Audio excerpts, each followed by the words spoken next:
See me gearing up for water, don't get it mixed up.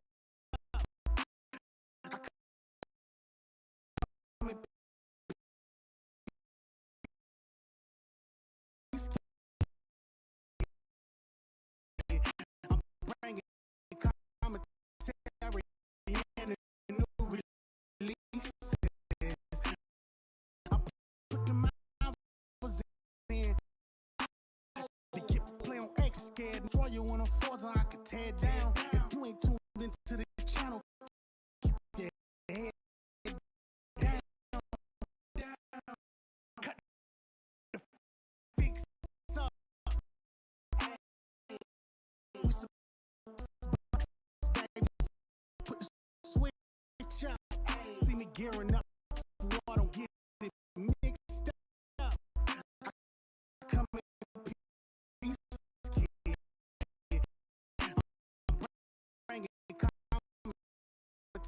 And the new releases.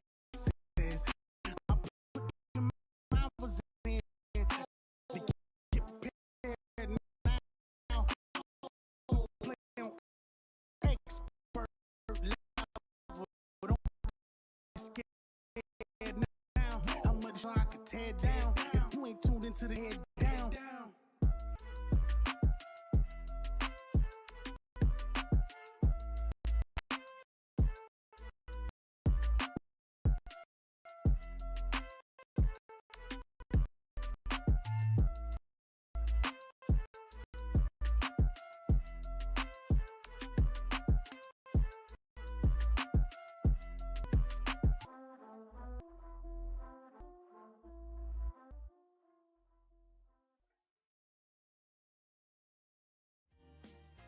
Hey, welcome to The Fix. You're here with myself, Infinite Umbra, and I'm joined by my co-star co-host, back for the first time in about 2 weeks, having dealt with it. It's been a while, man. Daniel J. McGee. What's up, everybody? Welcome back. Yes, welcome back yourself, man. How are you feeling? Tell the good folks what you've been up to and then what's kept you away so long. Yeah, so I mean, 2 weeks ago, I was having a internet issue where my entire internet complex or apartment complex just like I guess decided to like reboot how our password system worked in the middle of the night and not tell anybody. And then last week, I think we ended up not doing it anyway. But last week, I was like super sick, and I never actually tested to see if it was COVID, but I think it might have been because it was a fever that lasted like 3 days, and then it was like also a pretty severe like throat thing where like every time I swallowed it felt really bad. Uh, so I've been having a good time. I got that like on my 30th birthday too because I turned 30 on the 7th, and that was the Oh, first day I wow. had the fever, and I was like, oh, okay, it's all downhill from here. It's just all a mess That from was this point forward. that was your birthday fever. Yeah. And once you Yeah, turn 30, everybody gets that, just so everybody yeah, I guess so. knows. No, Um, happy belated to you, by the way. Thank you, thank you. Yeah, still haven't like properly celebrated it yet. Me being sick wasn't the reason for that. We just, my sisters are planning on throwing me a party, Yeah, not this weekend, but next weekend, and then just like I've been working a lot, so we just haven't had time to do it yet. But I hear you. the actual party is still coming up, and that ought to be fun. But yeah, haven't really done a whole lot to actually celebrate turning 30, other than like feel like death for a couple days. So Yeah, that was God's way of showing you how it would feel once you get older. Like, you're gonna feel sickly now. yeah, it was No, pretty cool. yeah. Well, do you feel like an old man now, or what? You feel middle aged? Not really. I don't know. I kind of like came out the other side of the fever or whatever that was, feeling pretty good. Like my throat's still kind of weird, but like the rest of me feels pretty good. Like I don't know. I came out of a chrysalis, and now I am a beautiful butterfly. Nice. And you have So I'm doing all metamorphed. right. Yeah, yeah, yeah, yeah. That's good, man. Glad to have you back. It has been a while. We even missed last week, of course. I also had PC issues last week. It was very odd, and I found out what it Yeah. was. It was the RAM. Somehow it got dislodged, and I found out after opening this thing up, I and don't it know how just the hell it got dislodged. I I don't know what you're have doing the with this computer. I have the slightest idea what I did to do that, but it got dislodged, and once I placed them back into place and powered it on, everything started to work again. So very odd, very peculiar, but hey, it is what it is now. Just glad it's working again. I am definitely going to have to swap, as I was telling you in the green room, to a new podcasting PC though, because Mm. family, I am having issues with this thing. Well, because OBS is demanding, if I'm playing videos and things like that in a decent quality, and bit rate, and things of that nature, you got to have proper CPU overhead for that. And this PC just does not have it. And it's an outdated PC, but it's chugged along for a while now. It got us to where we're at, but I definitely have to upgrade and get me something else. And I have the 4080 Super PC, but I just don't want to use that for podcasting. I want to keep that strictly for gaming, so I don't want to touch it with that. It's just principalities. That's all it is. So either later this year or early next year, I'll be buying another PC just for podcasting. Something Mm. that's super heavy on a CPU side. Um, Maybe something that's like a 3080, maybe for the GPU. Don't need it, but just something that's Yeah. just something that's really strong as far as CPU. That's the biggest point. I've been having some PC troubles of my own. I don't know. I straight up I don't understand like why people play games on PC. I like you must have to have some kind of just like straight up masochistic tendencies to put up with this BS Wait a minute. because I What's it's been awful. happening? It's so bad. So like Yeah, my friends, because of the Borderlands movie, which we haven't seen but apparently is terrible. I've heard. Yeah, Um, we'll see it at some point. I don't know, but our plans to see it fell through because some people in our group were like, I don't know, I don't really think it doesn't. Anyway, it doesn't matter. So because of that, they were like, hey, we should play Borderlands. And the friend who suggested it was like, oh, it's all on sale on Steam, and like he doesn't own a console at the moment, so we just bought it on. We bought the Borderlands like Game of the Year edition on Steam, Mm-hmm. and wouldn't you know it, just doesn't work. Just does not work off Steam. Wow. It's yet another one of the 5,000 games on Steam that they are just selling in a like completely broken state, where after you install the game, you have to go in and the like launcher file and the something else file, like for some reason the names have been swapped. So you have to go in and change the name of these two files so that the game actually launches, because in order to be a PC gamer, you have to have a computer science degree and the ability to spend 30 minutes on an FAQ to play a game from like 15 years ago. Apparently, it's just I don't understand. And like, because you go through it and like you go through the FAQ and there's like dozens of people who have had the same problem but have found different solutions that only work for some people, Yeah. where they're like, oh, well, it's an issue with the launcher, and so like you can't launch it through the Steam thing. You have to launch it, like you have to create a desktop shortcut and then launch it through that. And then someone was like, oh, but if you do that, then you also have to only launch it as an admin or it won't work. And there's like 400 changes, and like everybody's finding like different unique ways to play this game, because God forbid you just hit play. You know what I mean? Like, Yeah. God forbid on Steam that anything ever just work the way you want it to work. You know, I haven't had this issue yet. I will say It's that. such a mess. But I guess though, Borderlands, I guess there are certain titles that's just like they have some issues. I don't know if it's DRM or Yeah, what, I if don't that's know. causing There's it. that. There's like Fallout 3 famously was like one of the first games I wanted to play on my PC. Yeah. And that one you have to go in and alter one line of text in like an INI file or something so that it like knows how many cores to use on your computer, because if it has too many, then the game will just be like, I don't know what to do with this, and just like shut down. This is too much Um, for me. like God forbid that Steam just put a functional version of the game on their fucking storefront Right. and charge you $10 for it. No, that's too much to ask. Yeah. What do you expect Jesus. from them? They're only $1 billion corporation, multi-billion. But yeah. Absolutely ludicrous. Well, I've been fortunate, I guess. I haven't had any issues when it comes to that type of, I guess, games running on this PC at least. I think I should be able to submit like my number of hours played on Steam, like as part of my resume for like an IT job or like a tech support of any kind job, Right. because it's like, because I clearly, if I've been able to play any of these games, I have to have been able to, you know, at least minimally have the ability to go through an intermediate. FAQ and find these solutions, because you know that it's not working. You get your intermediate Just skills wild. built up because of this. Yeah, honestly, like, is this just the problem that happens when you're a monopoly in the game space? Because they basically are on PC. Yeah. Is it just like, well, they're not buying games anywhere else, so why would I bother making my service like good and functional? I suppose that could be it. You never know. I mean, I guess maybe just, I don't know. I don't know if it's a Steam situation or issue, or if it's, you know, who owns Borderlands? I guess Take-Two now. Take-Two, yeah. Yeah, it was Oh, Gearbox, yeah, and then they that's were right. bought by Embracer, and then they were bought by Take-Two. So. Oh, that's right. Yeah, that's true.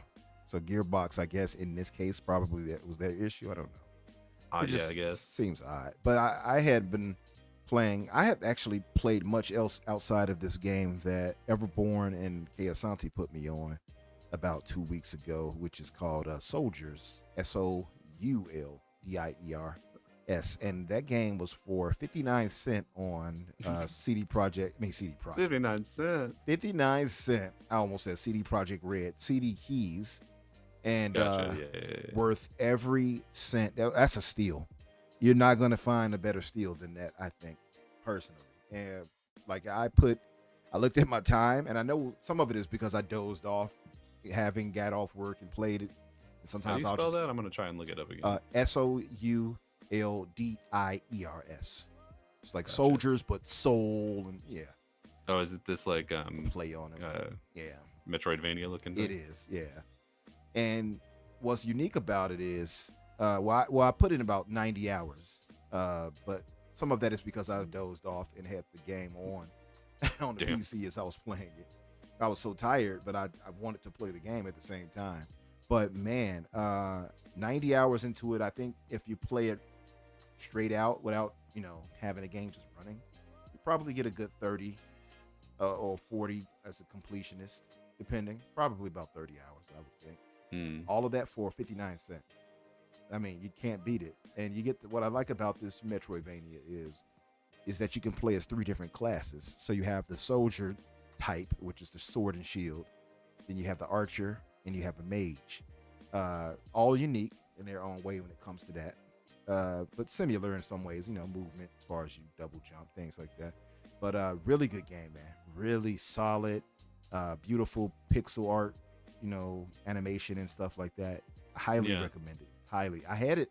I didn't get started on it yet, or else I would have had it playing on a video here tonight. But I got started too late, so it wasn't ready to go for prime time just yet. But yeah, man, I played that, and I'm kind of in this lull right now. But at the same time, the 19th is just next week, Tuesday, right? So Mhm.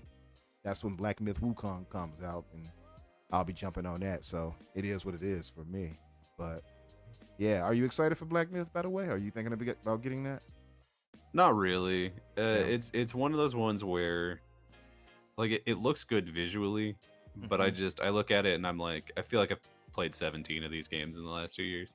Yeah, It's I like I'm kind sure of it'll get be it. good. Yeah. Like I don't want to like disparage it or whatever, but between that and like the weird situation between like, oh, we're coming to Xbox. No, we're not. Sorry, we changed our mind. It's Oh. like I don't know. The two things together is just like, you know what? There's enough other games coming out. I'll just play something else. Yeah. Like Yeah. there's, I think what like Star Wars Outlaws comes out like what the day after or something. Yeah, it does. It's like Something right on like its that. heels, Yeah, it's and I'm close. like, Maybe I 21st. mean, I forgot. between the two of these, like I know which one I would put my personal faith in being good, and Yeah. at this point, it's probably Star Wars. So.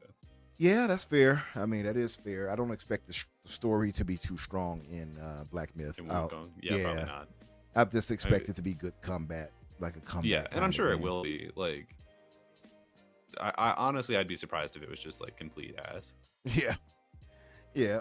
I did they had released a benchmark tool on Steam to try it out, and I did a few Yeah. benchmarks for it with varying results. I had it on very high, but I come to find out, I guess Right. that's the performance version versus the highest version, ultra settings, which will be cinematic. Apparently, that's the highest set visual settings and such in Yeah, presets. I was surprised by that actually because I Me was too. looking at your because like I know you have like a really strong rig at this point, and I Mhm. saw when you posted that and you were like it's getting up to 47 frames, and I was like, what? yeah, yeah, I was like, yeah. what's going on with this game? Yeah, it was not doing what I wanted it to do. I'll tell you that. I know some people were like, "Oh, it's poorly optimized." It's actually not. It's just really GPU heavy, and that ray Yeah, tracing takes a I mean, toll. that might mean that it's a little poorly optimized. Like it may not be like badly optimized, Yeah, but it seems like it's not as optimized as it should be. they are releasing a tool for it, a driver, should I say, a driver next week when it releases. So that probably fixes any of the overhead issues, I guess. Oh, good. Yeah, I mean, I guess that's fair. Like the game's not out yet. It's hard to. Yeah, In most games, to get the day one patch that makes them like playable. So pretty much. But I've seen other people's settings, and if you turn off like ray tracing and you take the motion blur down, it can run on cinematic, the highest setting, ultra, basically, or very Yeah. high, perfectly with like 100 frames or close to. So yeah, it'll work just fine for like myself and you, for instance. But yeah, yeah, definitely going to get into that. I'll have gameplay for that up next week when as we talk things or whatever we go live. uh let me give a shout out to everybody in the chat. First and foremost, our mod Gray Monad. Thank you, brother, for being here, holding us down as always. And I'll start with Adidas 20 who gives us a generous $5 super chat. He says, salute to my Shuttown brother. We have Soil Tech in the chat. What's up, Soil Tech? Spider, is it? Okay, let me make sure. Spider 13. Last time I think I said 8. Yeah, Spider 13. What's up, Spider? Thimba. What's up, Stone King? Timmy, my junior. What's up? And King Styles. What's up, man? How are you? Yeah, thank you guys for being here. If you haven't done so, yeah, hit the like button for us, and share it out. I have it on my timeline. If you guys would be so kind as to share it out and tell people, hey, we're live. But yeah, because we have a lot of people going live right now, so attentions are divided, and understandably so. We got to bring. Okay, we'll just have to DDoS them until pretty much their streams go down. And pretty we'll be much. fine. We did it to Trump and Elon Musk. We can do it to these people too. Absolutely. That's what I'm saying. Honestly, I'm surprised it's taken us this long. Yeah. Don't be surprised when you guys see them just go offline and what's happening. Yeah, when you get the little Jurassic Park guy, but it's me, and he's going, yeah, you'll know what we did. You'll know it was us. But yeah, just a link to our podcast. Right. So yeah, man. There was a few things that since we didn't have a show last week, and you had missed out from the week before that we didn't get a chance to cover, which was your views of Deadpool and Wolverine. So what was your thoughts on that? Because you had opposing views than I did. I did, yeah. I really don't like that movie. I think that wow. I really just don't think it works in the way that it wants to. Yeah. You know? Because I think it's not that I don't think it's funny. I mean, I don't think it's funny, but that's not why I think it isn't good. Because like comedy is so subjective that it's hard to be like, well, the movie's bad because I didn't laugh. You know what I mean? Yeah. And I did laugh a little bit. Like I think I don't know how I'll be like very lightly spoilery, but I laughed pretty decent at the like Channing Tatum stuff. I think that was pretty funny. Okay. I think there's a lot of like layers of knowledge you have to know about like the surrounding like not even the universe, but like the surrounding situation around certain Marvel properties, right, for half of those jokes to even make sense. Like some of the I get you. Yeah, like there's a lot of it where it's for instance. I don't think that there are some jokes of that where I think if you watched it like 3 years from now, it just like wouldn't make any sense. I get you. And for me, most of the comedy was just like, it was one of two things. It was either like a pop culture reference to something that just like didn't really matter or make any sense, or it was like, look at my balls, and like neither of those really worked for me. For the most part, there were some bits that I think were really good, and then a lot of the time there was a lot of this where I also felt like it felt very obvious that like this was filmed during the writer's strike and that they were like filling for time, because there were like 4 or 5 different action sequences where they're like, and we're gonna play the whole song because we don't have anything else and we gotta hit that runtime, baby. Like that whole opening section where it was just like, honestly, probably one of the, if not for the Marvels, would have been like the most cringe thing I've seen in a comic book movie for a hot minute. So I'm glad that it's over. I think that it's the thing that doesn't work for me the most about it is just like how inconsistent it is in terms of like its own storytelling, which there's a certain amount of like stretch you have to give it because it's a comedy movie. So like they put the joke forward and like didn't worry about anything else. But then you have to start wondering about like, okay, but like so many of the jokes in this movie are about how like, hey, you're joining the Marvel Cinematic Universe, and they're not doing super well right now. And I think it's a really bold statement to say that and then like make all of the same mistakes that the Marvel Cinematic Universe is making right now, and like unashamedly. To be like, hey, the multiverse stuff is like not really working and it's just a way to like throw in a bunch of gratuitous cameos, and then do exactly that again. And it's like, well, let me ask I don't you. know. Like, if you're not gonna do at least as well as Spider-Man did with its cameos, like, just don't bother. Don't waste my time. Well, see, now here's where I will disagree, because I thought the cameos in the fan service was perfectly in tune with what we understand with the TVA. So the TVA is, for those that might not know, they are the time variant authority. Yeah. And so they're basically the timeline police. And so if anybody's doing any wonky things such as time travel and altering things such as the Avengers that they did in the Avengers Infinity War and Endgame and stuff like that, right? Or Loki, for instance, which introduced us to it, where he went back in. I think he gets kind of a hall pass on it at this point, but yeah, he does, yeah. But like all that led to this sort of what do they call that? if you die, limbo. That's the word.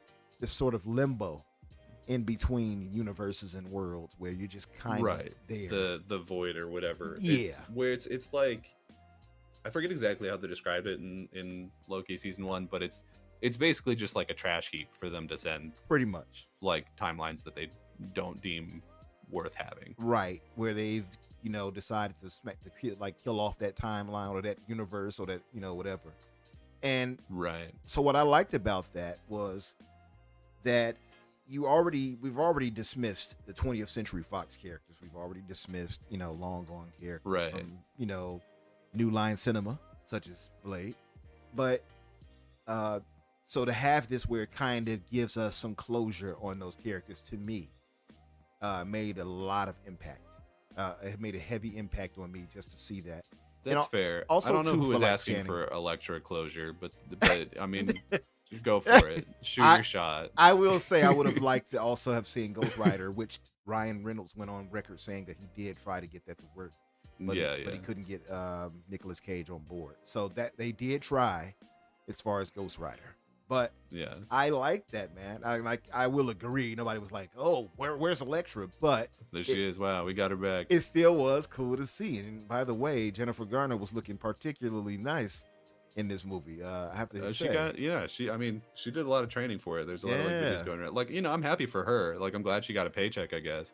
I wish that, I don't know. I wish that they had more. I mean, I don't know. Are we like at a spoiler point where we can say who the people who showed up in that one scene are at this point? Yeah, I kind of feel like Like, is we that are. fair? I feel like we're kind of at the point where we can Okay. speak on it. What's up, AJH? Yeah, Purgatory. Yeah. Exactly. That's So what it was. like, man, so like because they basically just show up and then they're like, "Who, I'm about to make a name for myself," I'm and about they to don't make a do name for myself, anything, yeah. and then they have one fight scene that's like really poorly directed, and then they're I assume dead is like the assumption, right? Yeah. Because the whole thing is like, oh, Alliance is gonna come and just like sweep through here and kill anyone. Of course, Right. then it doesn't.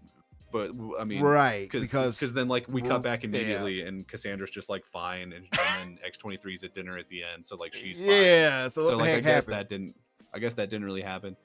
It's just I think because I watched the movie and at first I was like, it's kind of fine, and then the more people came up to me and like asked, because at work people are like, oh, Daniel, that's the nerd, I'm gonna ask him questions about it. And I feel like the more interactions I had surrounding it, I realized how few of the jokes and just like story beats people understood what was happening.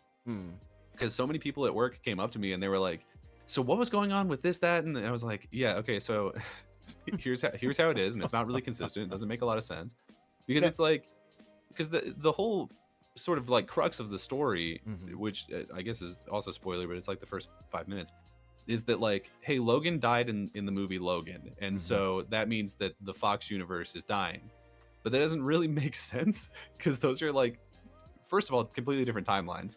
They have different Deadpools, for one. They have different like Juggernauts. Like, they're canonically different timelines. So it doesn't really make sense that it would be like, oh, Logan is our anchor being, and therefore because he's dead sometime in like the far distant future where all of the other mutants are dead in that movie. Well, to be that fair, means that like now my universe doesn't work. Well, see, this is the thing, right? So they established what they call the anchor being. Now, they didn't have to go that route.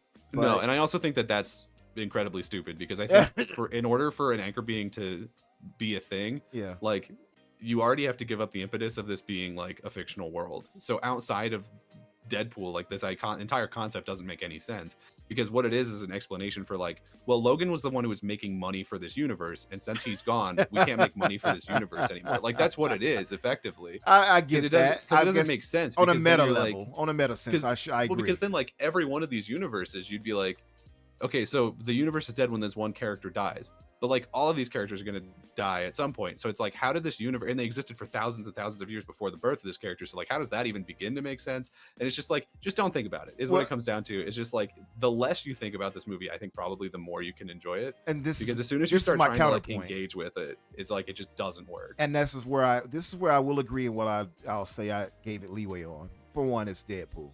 I went into it not expecting some super cohesive, well thought out, and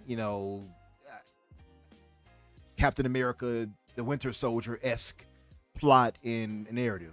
You know what I mean? Sure. I expected Yeah. it to be kind of wonky. I do agree with you that it leaves a lot of confusion because it seems disjointed and like they just kind of ran around and oh, we're here now. Oh, now we're doing this. Now it did Yeah. feel like that. I will agree. It also, But it's speaking Deadpool, of so the I running think it around, kind of fit to his nature. That's why I Sure. kind of like ignored it because it was like, yeah, it's the wacky adventures of Deadpool. If you read his books, to me, his books kind of flow like that in some ways, and so Yeah, it kind of felt is true. natural to me. I don't really like those either. Yeah, well, there you go. It is one of those things where like I think the first Deadpool movie I think worked for me in a way that is just like inherently going to have diminishing results because I was like, oh, this is different. This is different and it's fun.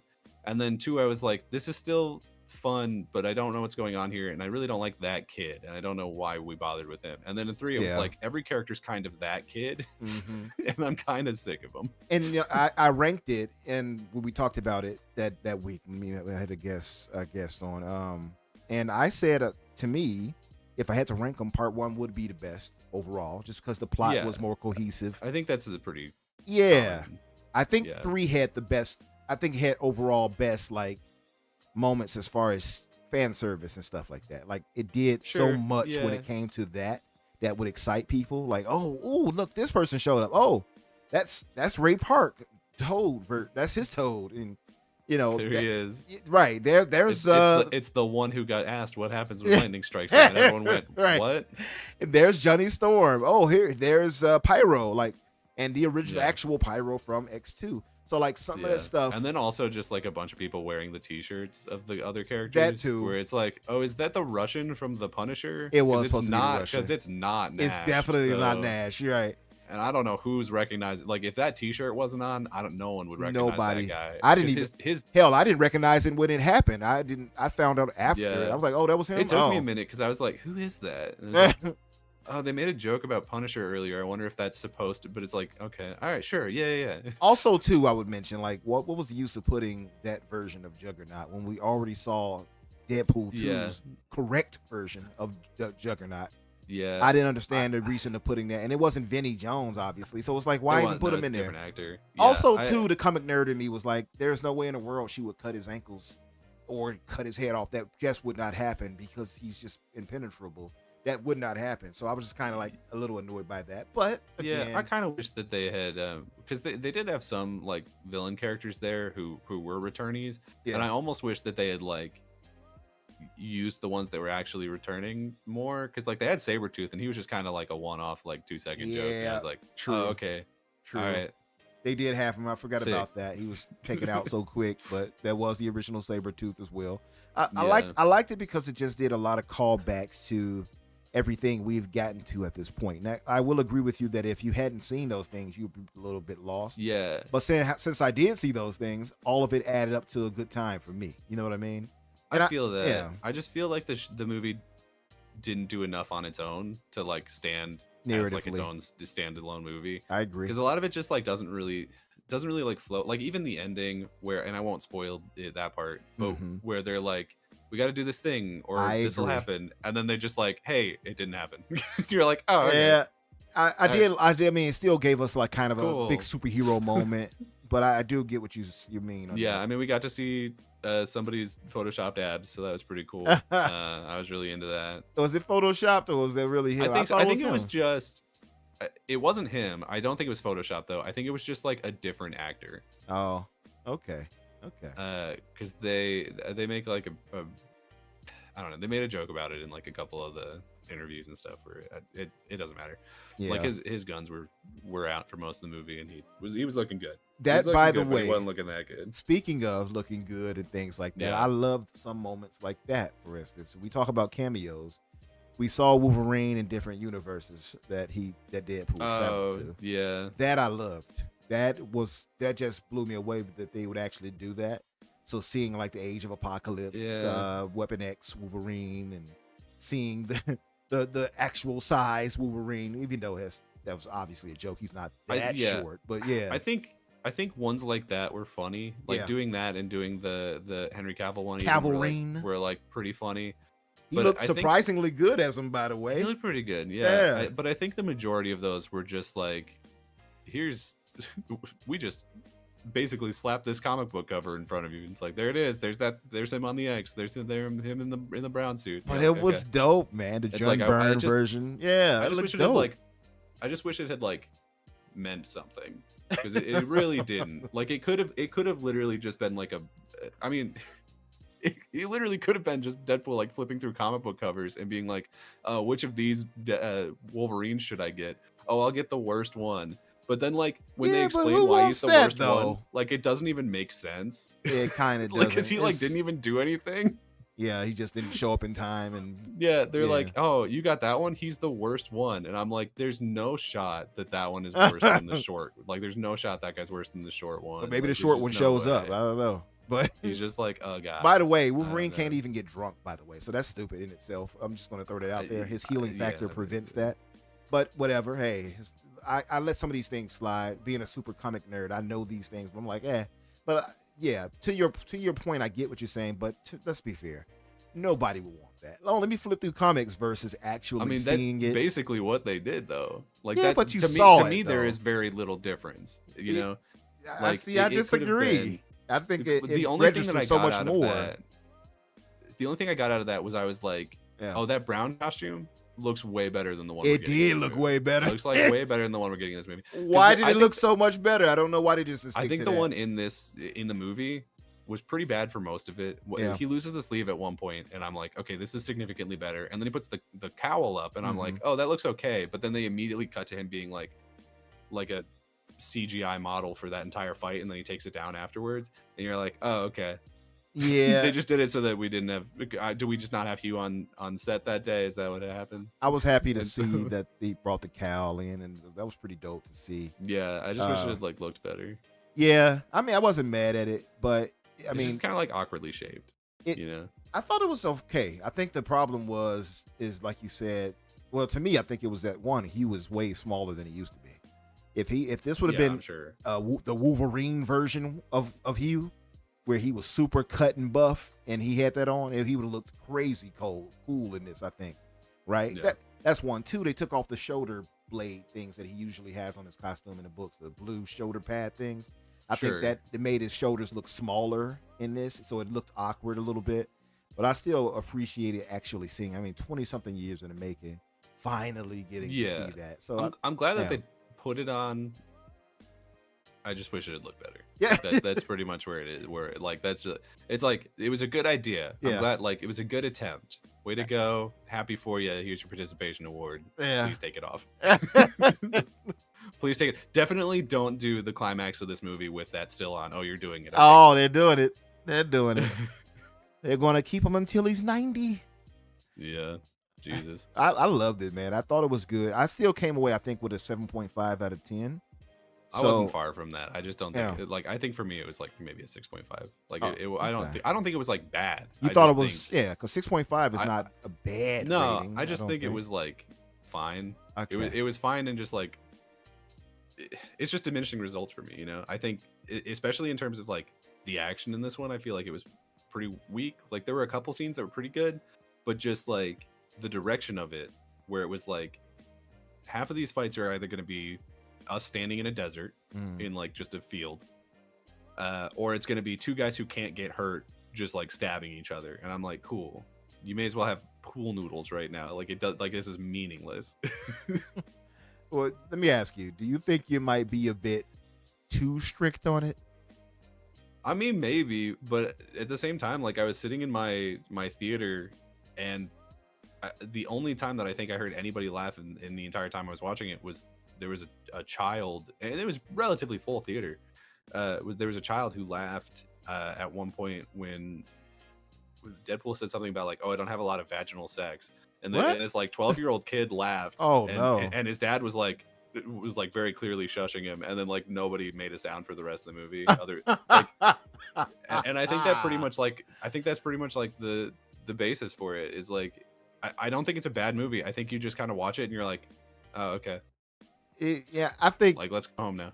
the audiences have changed over time. I mean, we had the peak audience reactions during the Infinity War and MCU and stuff like that, and the Black Panther. Like I've had some moments at theaters where the audience was de facto part of the experience, and to me, so it seems like it's a little different. Yeah. Though I will say, when I saw this in the theaters, the audience did laugh and cheer and stuff like that. So Yeah. I guess it depends on who you're seeing it with, and you know what I mean. So some people prefer not to. I've seen people online like, oh, why are you guys clapping and shouting and like, don't do that. I'm like, oh, you sound boring as hell, versus the stuff I've experienced with like how the audience reacted during these movies, Yeah. I mean, I think it depends. If you're the only person doing it, then shut your right, ass up. I agree. If you're in a movie and you're the one person and you're freaking out like every time somebody says something, stop. Yeah, I agree with that. Because we all hate you. I agree with that. Yeah. If everyone's having a good, like, read the room, if everyone's having a good time, go for it. Pretty much. Well, okay. Well, I expected some of your thoughts to kind of align, such as the narrative and plot. That was my negatives for it. Was that it was kind of like, I didn't really have that, but at the same time, I was forgiving because I didn't expect it to be really strong narratively. I mean, it does leave me like pretty unexcited for Secret Wars 2 is the thing, because because it's very much like, even in the comic books, like Secret Wars is effectively just a bunch of writers dumping their toys out on the carpet and slamming them together and making like gun sounds, and just going like like that is what Secret Wars is basically, in a sense. And like that's what this movie was. And I was like, oh, but all these action figures are old and dusty, and I don't want to see them anymore. Dang. Like, I don't want to see any of these action figures ever again. Whoa. So you wouldn't be if you were in Toy Story, you would have got rid of Woody and all of them immediately. I would have put those hoes at the daycare like 6 years before Andy did. See, that's messed up, man. Well, it is what it is. But I will say 2015's version of Secret Wars by Hickman was more than just like, oh, here's all these action figures, basically, as your analogy goes.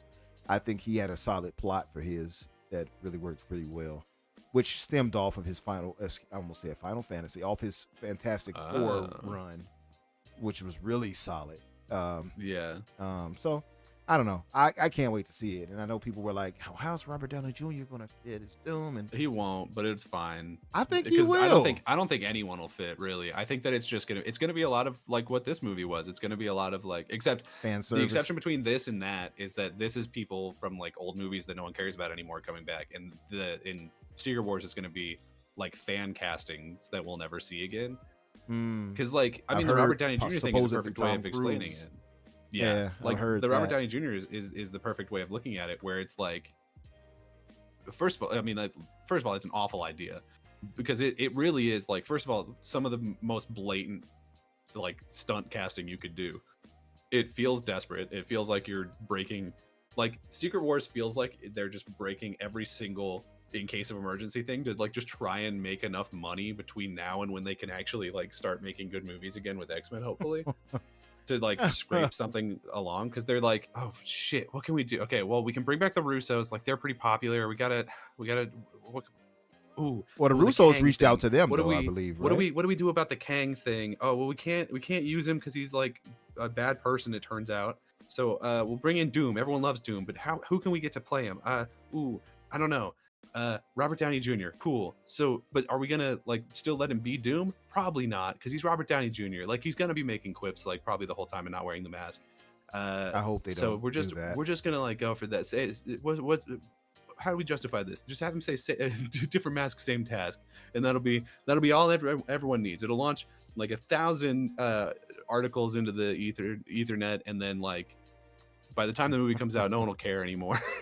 I don't know. I got faith in them, man. I think Feige and company have turned in some great experiences. I expect them to do a good job.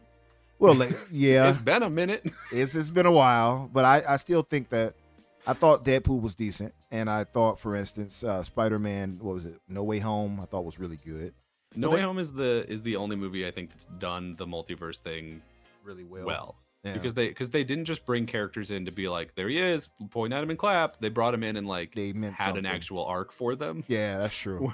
Like it gave us something that we were looking for. Yep, closure and everything else. Garfield's version, for instance. Yeah.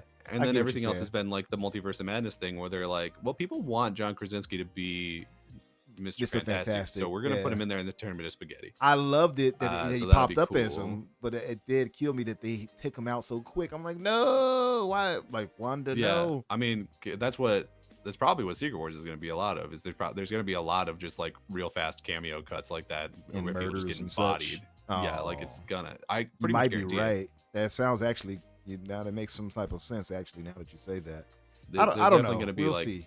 the Tom Cruise thing or whatever. He's going Yeah. to be there for like a second, and then I like, hope they'll it's drop not a that Looney Tunes anvil fast. on him, and it'll be No, gone. don't say that. I don't want that. He's going to be the case. guy. Like they're gonna walk in, and Robert Downey Doom will be standing in a corner, and he'll be like, "Oh, sorry, let me handle this real fast," and he'll like clap his hands, and Tom Cruise will drop down on a wire and then explode, and then it'll be like, "Did you like that?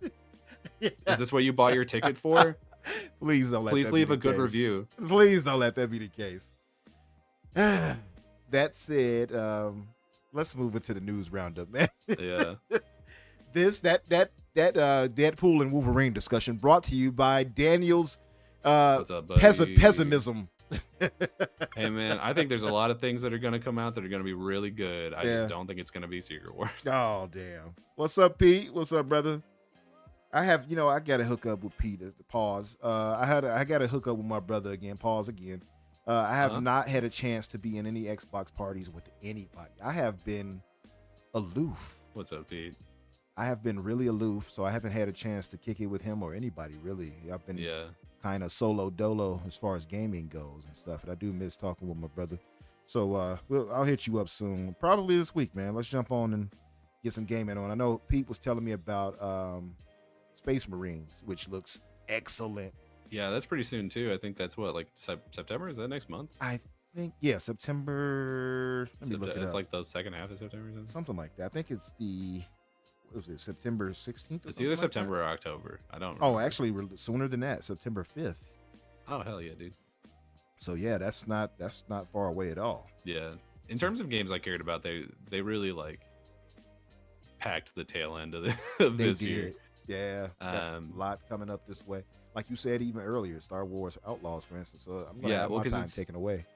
Star Wars and Visions of Mana come out like a day apart. Oh yeah, I forgot about Visions of Mana. Which means I'm probably not gonna play Visions of Mana until next year, to be honest with you. What's up? Which is it's a bummer for them because it's just because if I have to pick between that and Star Wars, I'll probably pick Star Wars because that's the one that more people are gonna be talking about.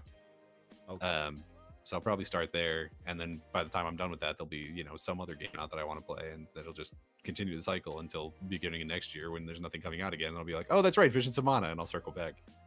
Yeah. But no, so the rundown. You ready for some news? News rundown. Okay. Okay, so we've gotten a lot of numbers back from financial earnings calls lately, and the most recent one has been PlayStation. And wouldn't you know it, they're also down. So PlayStation's hardware is down about, I think it's like about 30%. I think it's like 29 point something. And that's pretty much the big takeaway is that like hardware is down, but they're still making a decent amount of money in like software and stuff. Like their software is also down, but they're still making like really good money on it. And it's just this really funny thing. And I wanted to start here because honestly, the conversation surrounding it has been just like pissing me off dramatically. Where there's people who have been like, oh, Xbox's hardware is down for like the third quarter in a row, so that must mean that Xbox is dying for the 4,000th time. And like, oh, why should Xbox continue to invest in hardware and going into the next generation? You know who's been saying it. I don't need to say it. You know who I'm saying. Oh yeah. And it's just like, okay, well, how about we take a step back, right? Let's like think about it for more than 0 seconds, and like put some thought into it outside of like, how can I grift this into as many clicks as possible? Right. Is like, yeah, okay, Xbox hardware is down. That's absolutely true. You know who else's hardware is down? Literally everybody. Nintendo hardware is down. PlayStation hardware is down. Even PC hardware is down. And that's because it's not even an issue with the gaming space. It's an issue with like the world right now where people are just like not spending that much money. Like the entire planet is going through some pretty heavy inflation right now. And like, we complain about it here in America a lot, even though when you look at it, like our inflation numbers are pretty low compared to the rest of the globe. And so you look at like spending and it's like, okay, well, if my groceries cost twice as much and my electricity costs twice as much and my, all of my bills are up, it's really easy for me to like then just not buy that new PlayStation or that new TV. And you can see that across the board, right? Like consumer electronics across the board are down, travel is down, like all of these markets are just not selling the hardware that people once did, like cars, homes, everything is down right now. True. Because people don't have the disposable income to do things like that right now, Mm-hmm. or at least they don't feel like they do, right? Yep. And so I think it's incredibly disingenuous to look at that and be like, oh, PlayStation's dying, oh, Nintendo's dying, oh, Xbox is dying, when, like, first of all, if we look at the rest of the numbers, like all of them are down, but they're still all making like really good money. Xbox is making significantly more money than ever, even if you want to be like the part of the internet that still wants to pretend that Activision isn't part of Xbox. Like, even if you discount the money that Activision is bringing in, like Xbox by itself is making more money than ever. Like, subscriptions are up, like they're doing really well. Maybe not as well as they would want to, like they're missing goals in terms of like how many Game Pass subscribers they've gotten or whatever, but like everything is still rising and consistently, which is really hard to do. But like those numbers have never gone down since the beginning of Game Pass, since the beginning of these subscriptions. Those numbers have never once lowered. They've only ever gone up, right? Right. So I think it's just like really stupid to be like to look at all these numbers, and when the Xbox one, because it's all grifting, like no one really cares, right? They just want everything to fail. So they see the Xbox numbers and they're like, oh, Xbox is dying, this is the end of that. And then the PlayStation one comes out and like just no one talks about it, because they're like, or they'll just pull out like the one positive part of it, right? They'll pull out like, oh, but they crossed 61 million PS5s sold, and like that'll be the news topic that they run with, instead of like, oh, PlayStation is also down because this is so much bigger than video games. It's literally just like people aren't spending money right now, right? And I think it's ludicrous. I think it's absolutely ludicrous, and it's been genuinely pissing me off how many people have been like, oh, see, this is the death of hardware, this is the death of Xbox. And it's like, no, it's literally just like, and you can see it even in their earnings calls. Like, they're like, yeah, our hardware is going to be down because of inflation, because of the like economic factors, right? Like they knew it was going to happen. Like a year ago, they knew it was going to happen. True. Let me ask you now. So going by everything you said, and I agree. I think I spoke on this the last show, or was it Booms? This one, it's hard to tell sometimes, man. I do too many shows, so it kind of bleeds over. But yeah, that's fair.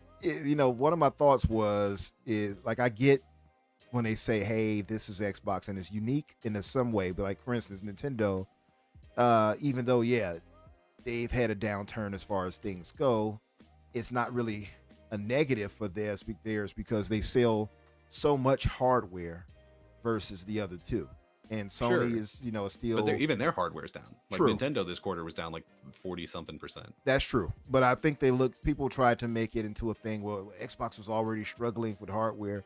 So this makes it even worse versus Sony and Nintendo, who were hitting the marks that they felt they should hit. And where Sony is like, oh, they're right where PS4 was at, right just off of it, just maybe a million copies off, or so they tried to downplay that aspect.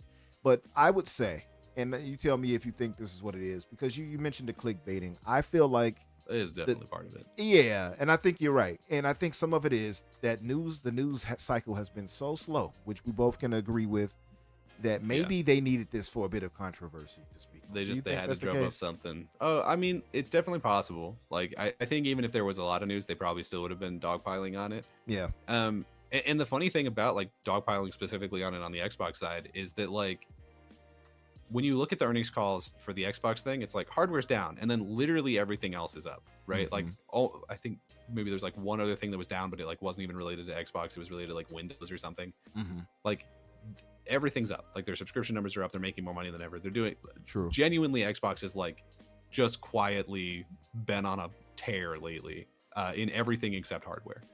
Yeah. Whereas you look at like the PlayStation earning calls or even the Nintendo earning calls, and it's like hardware is down and everything else is either also down or flatlined, right? Because it's just like they don't have secondary forms of income. Like, they don't really have subscription services. PlayStation, their subscription services dropped in terms of player base significantly recently. I don't think they actually lost that many subscribers, but in terms of like active users, like they just like completely stopped playing the PS Plus games for like the last 2 months or something.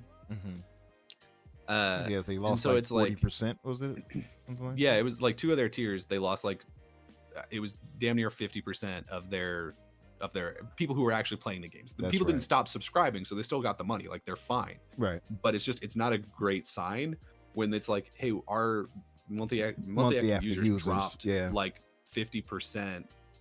Meanwhile, Xbox is reporting 500 million monthly active users across all platforms. It's like, so it's so funny to me for people to be like, this is proof that Xbox is dying. And it's like, Xbox is literally reaching more people and making more money than they have ever made before in their entire lives. It's true.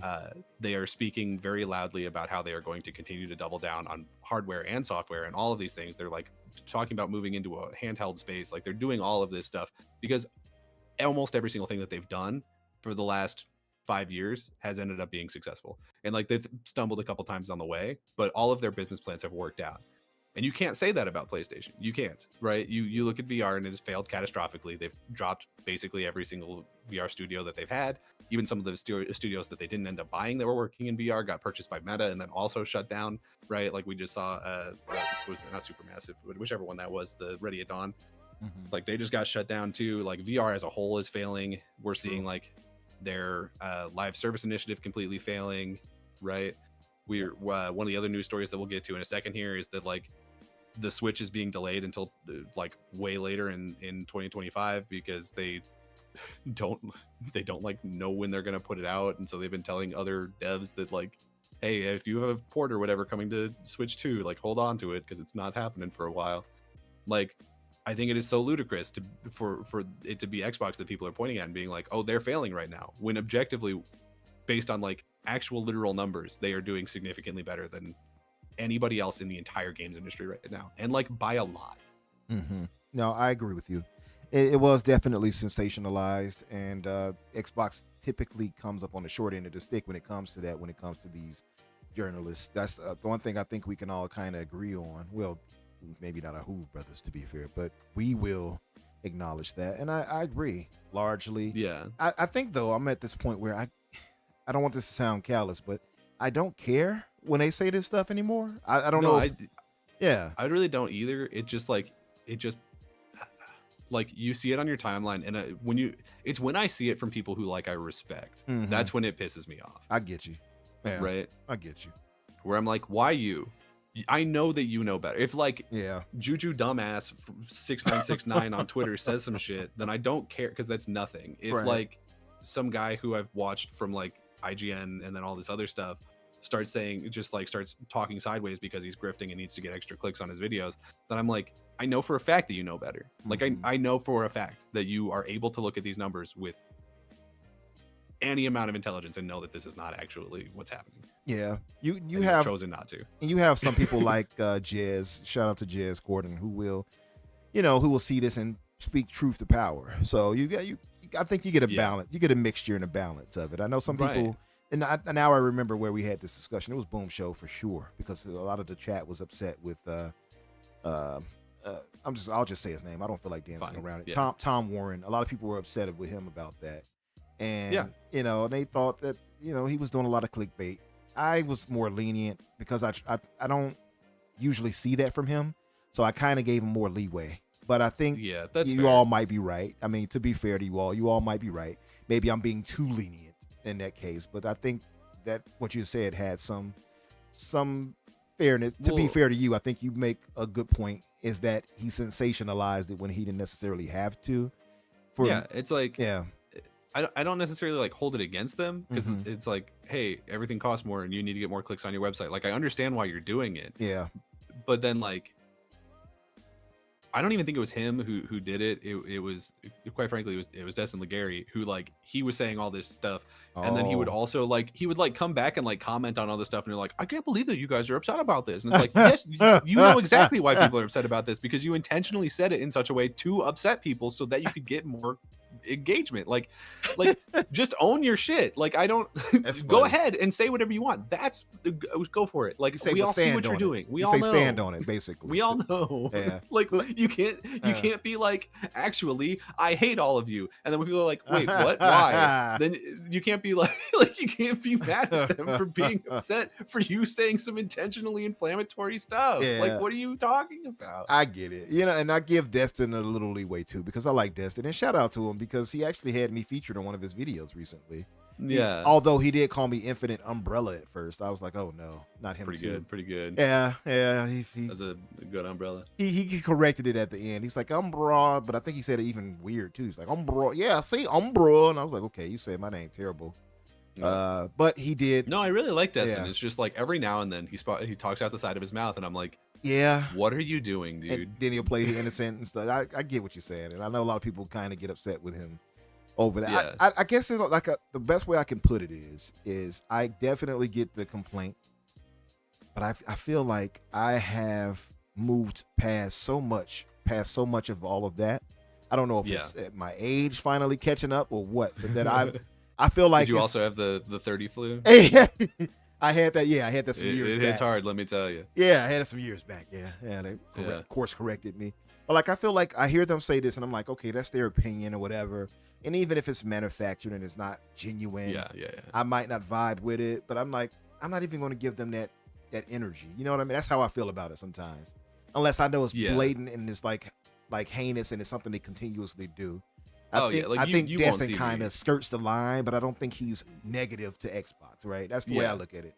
Same thing with Tom You'll never Warren. catch me. You'll never catch me like tweeting at these guys like, I can't believe that you would say this, because like that's exactly what they want is the engagement. Like I'm not going to give it to them, but yeah, like if we get on the topic of it and people are like, how do you feel about that? I'll be like, it's incredibly stupid and I wish they would stop.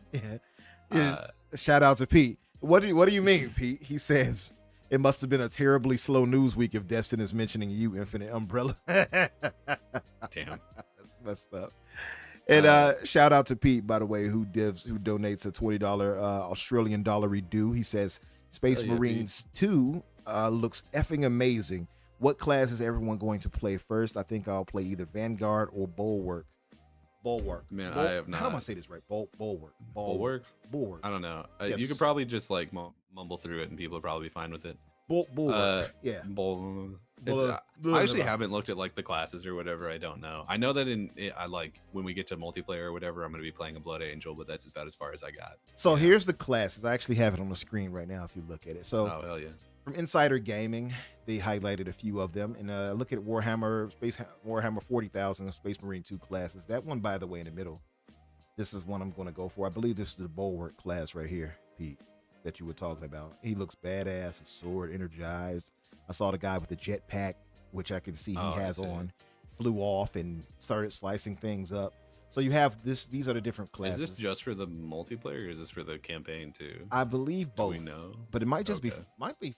Let's see. There are 6 playable classes in Space Marine 2: Assault, Bulwark, Heavy, Sniper, Tactical, and Vanguard. Each one includes a default loadout, special equipment, and varying abilities that allow them to take on a specific role on the battlefield.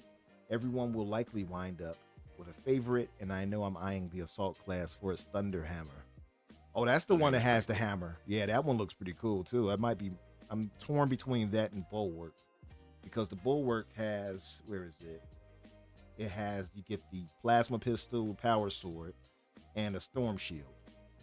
But the Assault has the hammer and the heavy bolt pistol and a jump pack, which looks pretty dope. I saw the gameplay. I should have highlighted some of the gameplay. This game looks so damn good, and this is it does. I'm really excited for it. It does, man. This is why I was so adamant about getting a new PC for gaming, because stuff like this, Black Myth Wukong, I want them to shine as best they can. And what I like about this, and what I found out talking with Pete, that it has also, Pete says it's both campaign and multiplayer for that. Cool.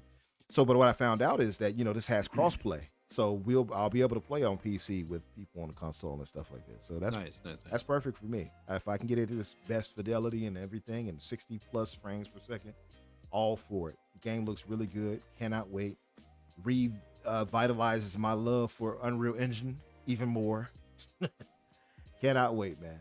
But yeah, here's all the other classes: assault, bulwark, heavy, sniper, tactical, and vanguard.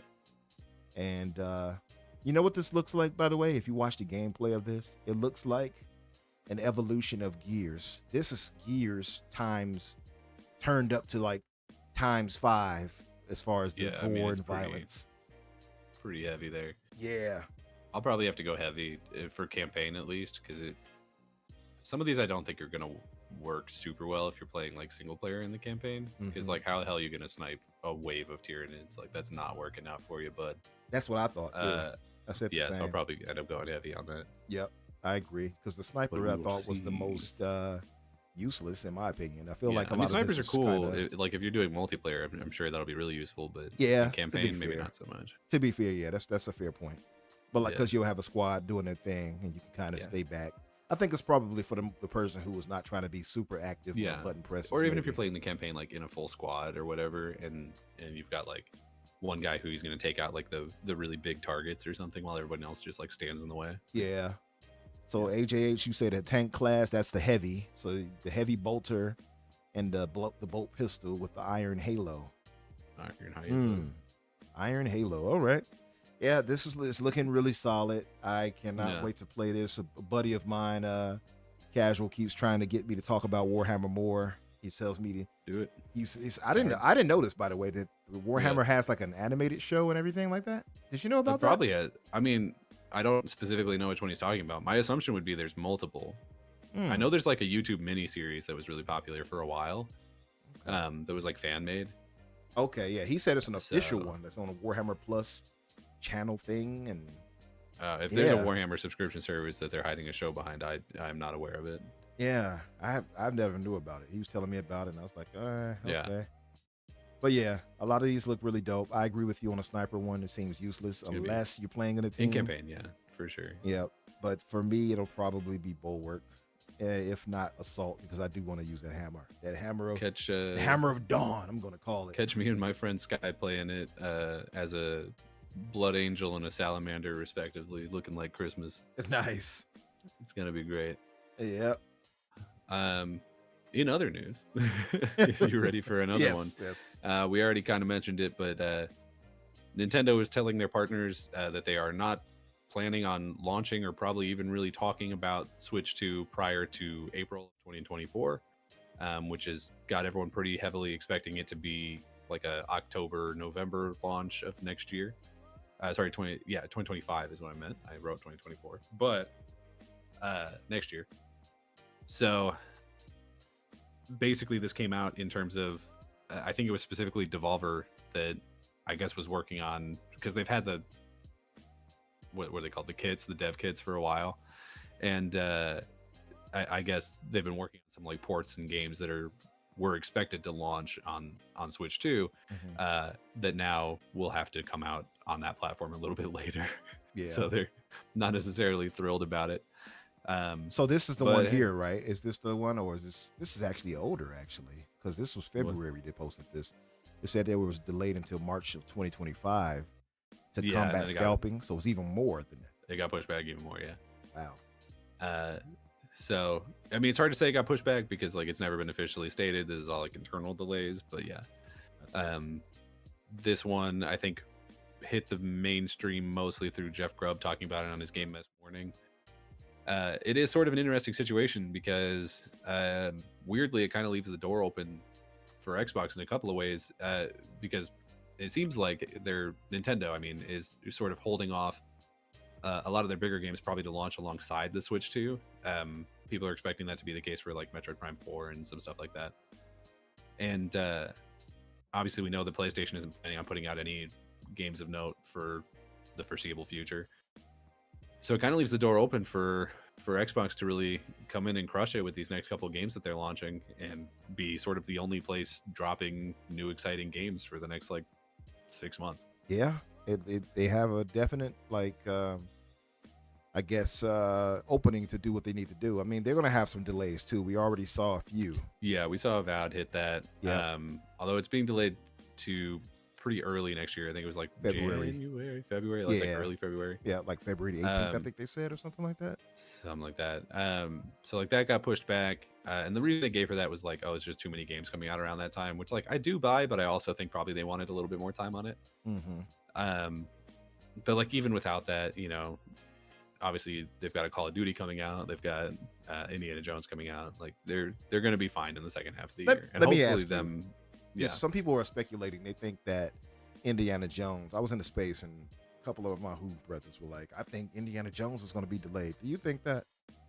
I don't. I At the moment I don't. I think that the only reason we don't have that release date already is my assumption is that they're holding off on it until Disney at D23 announced that they're doing a game showcase September 9th, and I assume that that's when we're going to get it. Okay. Because I don't know. I think they wanted to hold on to that for a Disney specific event because I mean it's Disney. They get to throw their weight around. That's true.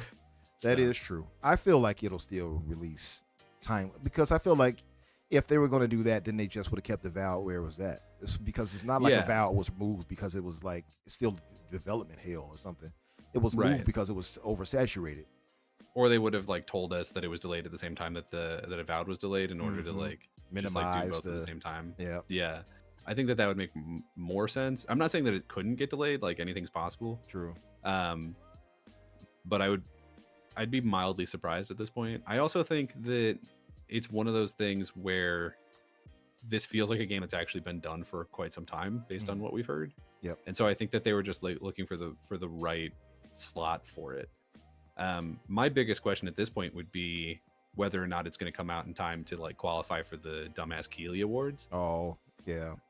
Because it might come out like later November or December and then not be in the conversation for that. And I don't actually know how much Xbox cares about that. I really don't. I don't either. But the cutoff is what, the 15th, I think, of November? Last year it was, but he moves it around depending on whatever the closest PlayStation game is so that one can make sure to get nominations in. Right. So I guess we'll see. I don't know. I really don't think Xbox cares about that. I really don't. But I do think that that's probably one of those games where it would have a pretty good shot of being at least nominated for a lot of stuff because this year really truthfully has not been particularly strong in terms of like heavy award caliber type games. And like maybe we'll see that start to change in the second half here with things like I don't know, Assassin's Creed Shadows or Star Wars Outlaws or whatever. Like those are the type that I feel like a lot of games media really flock to. But maybe after we get a chance to get our hands on Assassin's Creed Shadow. I'm going to have to skip ahead, by the way, and just play through that, even though I haven't played the other ones. That's probably fair.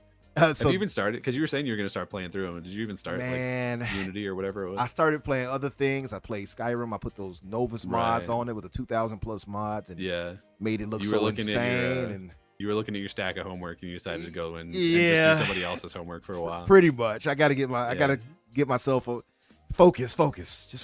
But yeah, so I feel like I'll play that. Just skip ahead, play it, and whatever, bite the bullet. And as far as that, Star Wars, Space Marine 2, Black Myth Wukong. And I think maybe we'll have a talk about what we think could be the game of the year. Because you're right. It's tough to say because I don't think whatever game of the year is this year, it's not out yet. I feel very strongly in that. I agree. I did love, for instance, Prince of Persia. Did not get the love it deserved. That was part of their fault, Ubisoft, because they foolishly didn't put it on like at all. That or they didn't put it on Steam until now. Now it's I think releasing on Steam now or about to. If it's not out yet on Steam, it should be out on Steam, I believe now. But that only happened like a week ago. Just a terrible idea not to have it released on Steam at the same time as your console releases. To me, just silly. I think they had some type of deal with Epic. I'm not sure, but it was not smart to do it. But it did not get the love it deserved, that game. And I know some people in the chat, I'm sure, Pete, you played it too, so you would know that game was really, really good, man. It really was. But I will agree. I think that there has been no game that's like, oh yeah, that's game of the year. I have not felt that yet. There's been a couple of good ones, but for me personally, a lot of the ones that have come out this year that I really like are remakes anyway, like Persona 5 or Persona 3 Reload, and I'm like, so that's not true. Really, that's not gonna win anything. Yeah, true. Yeah, and for instance, even Everborn, shout out to Everborn, he said like Soldiers, the game I was mentioning earlier, He's like, Oh yeah, I haven't even heard anybody talk about that. Heat. Now that's 2 years So, old. That game. Oh, okay. But now he was saying that's his game of the year. I'm like, well, that's old. You can't use that. Yeah, it can't be game of the year because it didn't come out this year. Right. I don't know. Yeah, it's gonna be tough. Like I'm scrolling through the list of games that came out this year, and I mean, there's some in here that like are fun games, but they're not like Game a of the Dragon Infinite year. Wealth. Like that's not gonna win anything. Tekken 8, I mean, that'll maybe win like it's Fighting. it's a genre category, but it's not gonna be anyway. Not game of the year, I but don't know. definitely maybe fighting game of the year. Maybe Yeah. Also, too, you got Zelda too, right? Zelda coming out this year. Yeah, I mean, it's kind of a weird like spinning off one. Yeah. It'll almost certainly get nominated and quite possibly win for like family game, but I honestly don't see it going much higher than that. Okay. Oh yeah, Hellblade 2. I forgot about that. Good one, Pete. Hellblade 2. I don't think it will be that, but I think it'll be nominated for a lot of like performance and visual categories. absolutely, It might get nominated for Game of the Year just because of honestly how few like big name games are coming out this year, but it definitely won't win. That's fair. Yeah, that's fair. It might be nominated. That's it's possible. Yeah. Yeah. So because typically they have 6 nominees, so it's they possible. have a lot for Game of the Year, and I don't know what other games would fill that slot. You know, I think Star Wars has a good shot of being in there. I think that Final Fantasy game maybe has a good shot, although people really didn't talk about Rebirth like at all. Exactly. Yeah, people didn't talk about it. Yeah, that's right though. But it scored like a 90 something. So that's it did really well. It did really well. But then it came out and just like kind of was a wet fart and just like I have not heard anybody talk about it since like the week it came out. Really genuinely. It did not. If you look at the financials for Square Enix, they didn't do that as well as they wanted overall either. Like as far as when you look at their balance sheet of what AJH says Dragon's Dogma. That'll probably be not. I forgot about that. Pretty popular for a while. That's got to do something. I don't know if it'll be nominated Game of the Year, but I could definitely see it getting some nods in some places. Dre Monad said if Jeff has anything to say about it, it'll probably be Concord. Oh yeah. Shit. Yeah, I can see that. Fair point. I just really like all of the characters. There's this one who looks like a trash can. Really exciting. Right. They go by they, them, it. Soil Tech, he just started Soldiers, huh? I see you. It's a robot. I don't think it's got a penis, so I don't think I don't know what pronouns I would expect to call a robot. I'm a robot. I go by beep boop. But honestly, what else did we have, man? Quite a few things. Well, I guess we'll just kind of cut it off whenever you feel like it. Do you want me to throw in because I have the two that are from like the main. I can just throw them in and then we can just keep going until we run out of time if you want. Yeah, let's. You know what? Yeah, because it's 8:20 now for us, and so that means roughly about 40 minutes, and we want to let's just like speed through a couple because there's a couple here that I don't think we'll really have a whole lot to say about it. One of them is there might be a big game coming to PlayStation from Xbox soon. Yeah. Here's this thing, right? Because this is exactly what I was talking about earlier, where like one dickhead says something on the internet and then it spins out and everyone's like, oh my god, Halo is in Forza and Gears are kind of like. People putting up polls where it's like, what's the next one to come to PlayStation? It's like Halo, Gears, Forza. And you're like, oh, okay. So what's the truth? And then Jez Gordon comes out and he's like, I did hear that they're maybe planning on putting some stuff out over there, but it's like nothing big at all. We can conflicting thoughts here. It's one of those things where like, you wait for all the grifters to say their dumbass stuff and put out their BS, right? And then you wait for that to pass, and about 12 hours later, you'll get an actual answer from Jez Gordon, and that's what you should probably go for. So yeah, I do think that there's probably going to be some smaller game that comes, or like Gamescom. They'll announce it and they'll be like, oh yeah, this is coming over to PlayStation, and everyone will be like, oh okay, because that's what it is. 9 out of 10 times is like. Everyone freaks out that there's something that's good. Oh my god, Xbox is dying. This thing is happening, and then like Jez Gordon says, no, it's not, and then it finally happens, and everyone's like, oh, no, okay. So and like that's what it happens. Like what 9 out of 10 times. Yeah. Now Jez had kind of died. I guess I wouldn't say flame because flame mean you increased. So he doled the flames of I guess melancholy for some when they thought, oh, Forza Horizon 5, which to me made 0 sense. But then at the same time, they released Pentiment and over there too, so that made no sense. It still doesn't, although it's a passion project. I don't think it made a lot of money over there. It didn't. So it's like, why? Like, why you do that? So it's all like an experiment thing, right? You could tell they're experimenting, seeing what works, what takes off, etc., and possibly make a little bit more money for that passion project. Okay, cool. But then they say Forza, and I'm like, but why Forza? Like, they have GT, which was somehow better reviewed. Well, at least Yeah. better reviewed than Forza 8 at least, but not Yeah, Forza Horizon, I don't believe. And I'm kind of like, do they need Forza Horizon? You know, and They don't. yeah, The reason that I kind of would be willing to believe that it would be Forza, I don't think it is at this point because Jez was like, hey, it's not, like, pretty definitively. Um, but the reason I would have believed it is because, like, those Forza games don't survive very long. Like, not in terms of their player base, but I mean literally, like, the servers get shut down pretty fast because of, like, licenses and or whatever. So yeah. I could see them being like, okay, we're gonna put out the game on Xbox for however many years. I don't know when Forza Horizon 5 came out, and then we'll put it out on PlayStation and it'll survive there for like another 2 years, and then we'll shut the servers down. Like, I could see Mhm. that, you know, Yeah. because like who cares at that point? Like, the game's gonna get shut down in 6 months or whatever anyway. So Forza, like by the way, whatever. came out November 5th, 2021. Okay, so it's been like 3 years ish. Mm-hmm.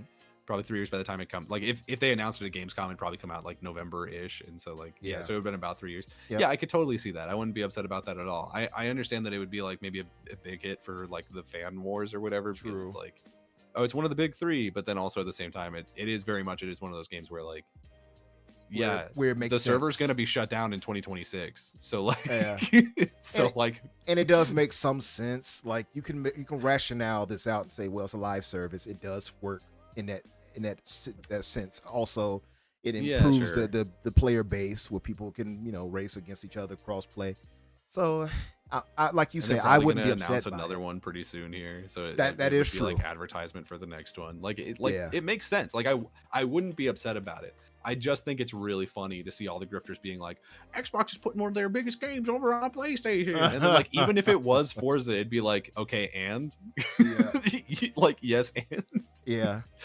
So now Jazz came out and he dismissed it, and this article He was said- by him. He said that he Yeah. he doesn't believe is that he's still digging to find information, and this is what he says: what you need to know. Microsoft is working on porting Xbox games to PlayStation per a strategy outlined earlier in the year, which they made no bones about. They were very clear. There will be more. I saw a funny meme, by the way. It showed Phil and he said, "Did I say 4? I meant more." yeah. No, neither here nor there. But since Microsoft hasn't been clear on what games would be ported, leading to a ton of speculation.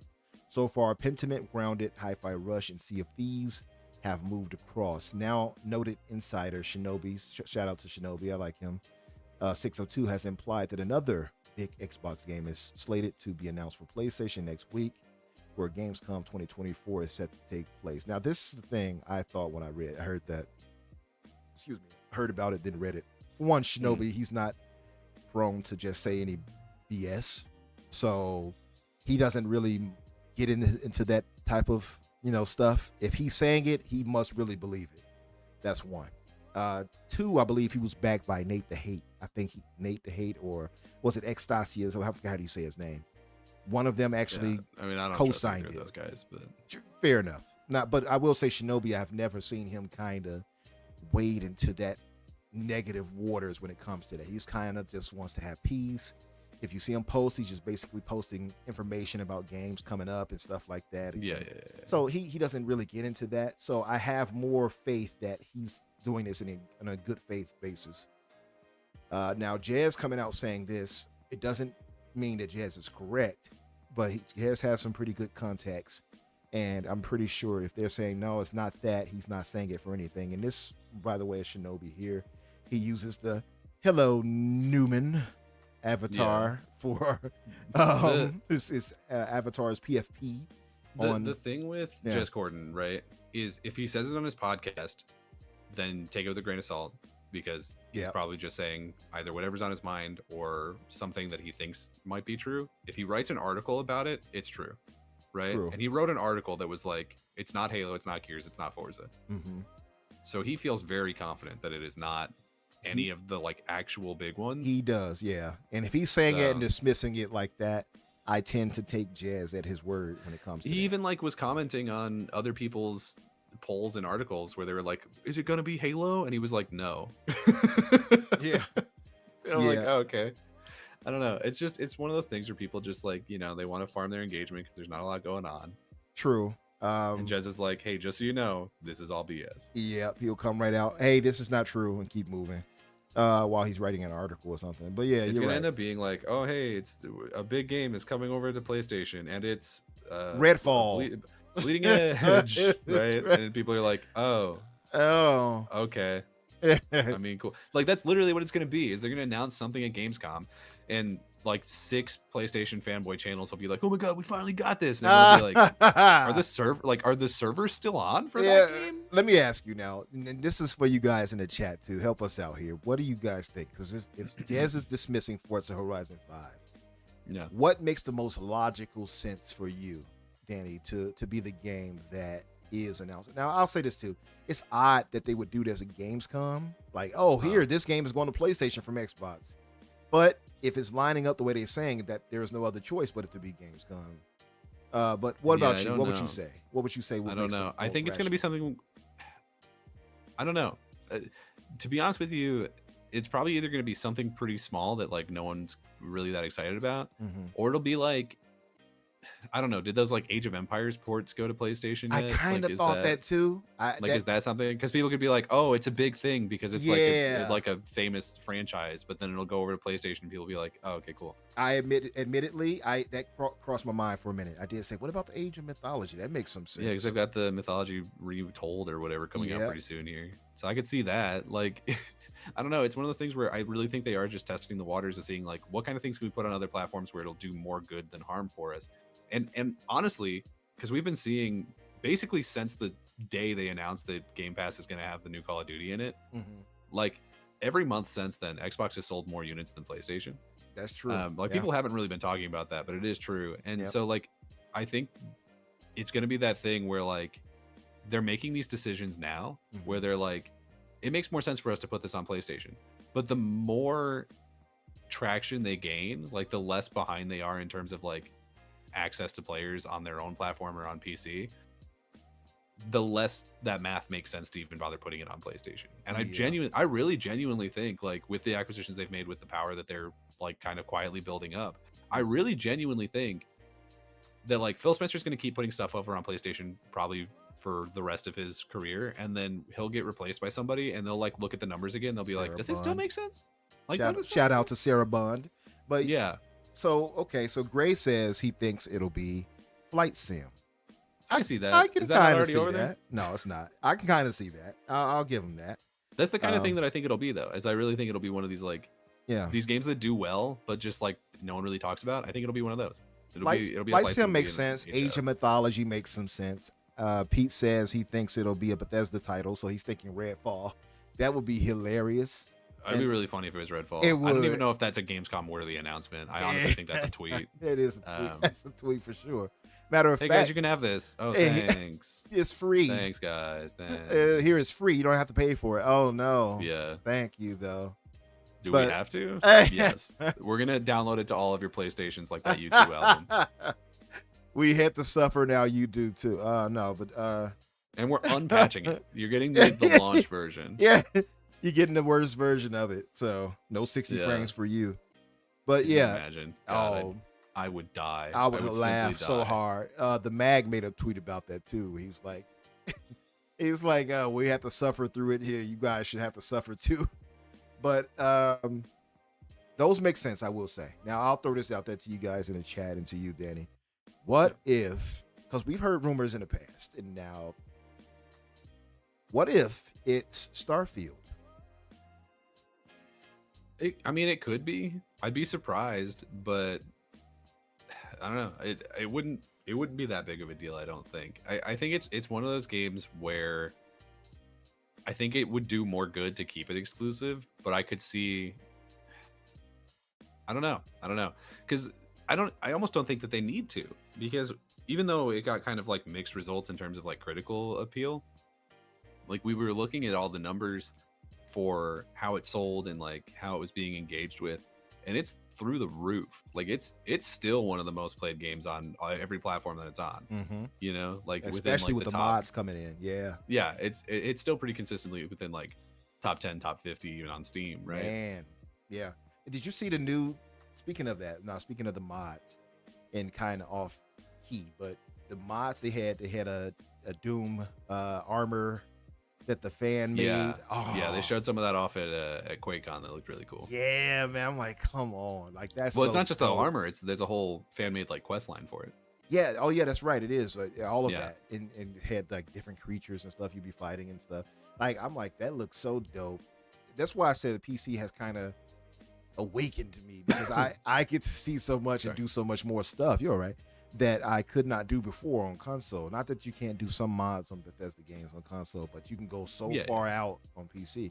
Even for instance, I saw this new mod coming out for the Elder Scrolls Oblivion, which I'm definitely Right. I think to it's get. crazy because they announced they had I watched their like welcome to QuakeCon 2024, and one of the things that they announced was like more mod support and stuff for Skyrim, and I was like, Bethesda, you can stop. Like it's really okay. Yeah. Like there was some crazy stuff, and then they announced like they're making like they're partnering with Limited Run Game to do a SNES physical SNES release for one of the older Doom games that like it never got launched on there before. I'm like, that's really cool, but why? Like that, because like, we can. And it's like super limited. They limited it to 666 copies, which I think is hilarious. I guess it makes some sense because they won't expect it to sell that. People will buy that. That will absolutely sell out. Doom is a huge community. Yeah, that's true. But yeah, so AJH, let me read this. AJH says, honestly, I don't even own an Xbox, but I feel sorry for Xbox users. They are being sold out by the top people at Microsoft. And I'd be curious why you think that, though. I feel like I get what he's saying because it feels like only Xbox is looked at like, oh, you can't have exclusives. Sony gets to have them. Sure. Nintendo gets to have them, but yours has to go everywhere. I do think we're already seeing that like start to break down though, right? Like we're starting to see like PlayStation is publishing a bunch of stuff across lines. They always have been, right? Because they've been doing it with MLB The Show for a long time, and like yes, they have their reasons for that, but like now they're doing it with that Lego game. They're doing it with Marathon, which is apparently not doing well, by the way. Yeah, I saw it's in development hell, right? Like yeah, it's in development hell, and they seemingly still don't know what game it is because there's conversation about like they may have switched it to be a hero shooter instead of an extraction shooter. So like that game's not doing well. Regardless, like PlayStation has a lot of stuff that they're publishing across lines.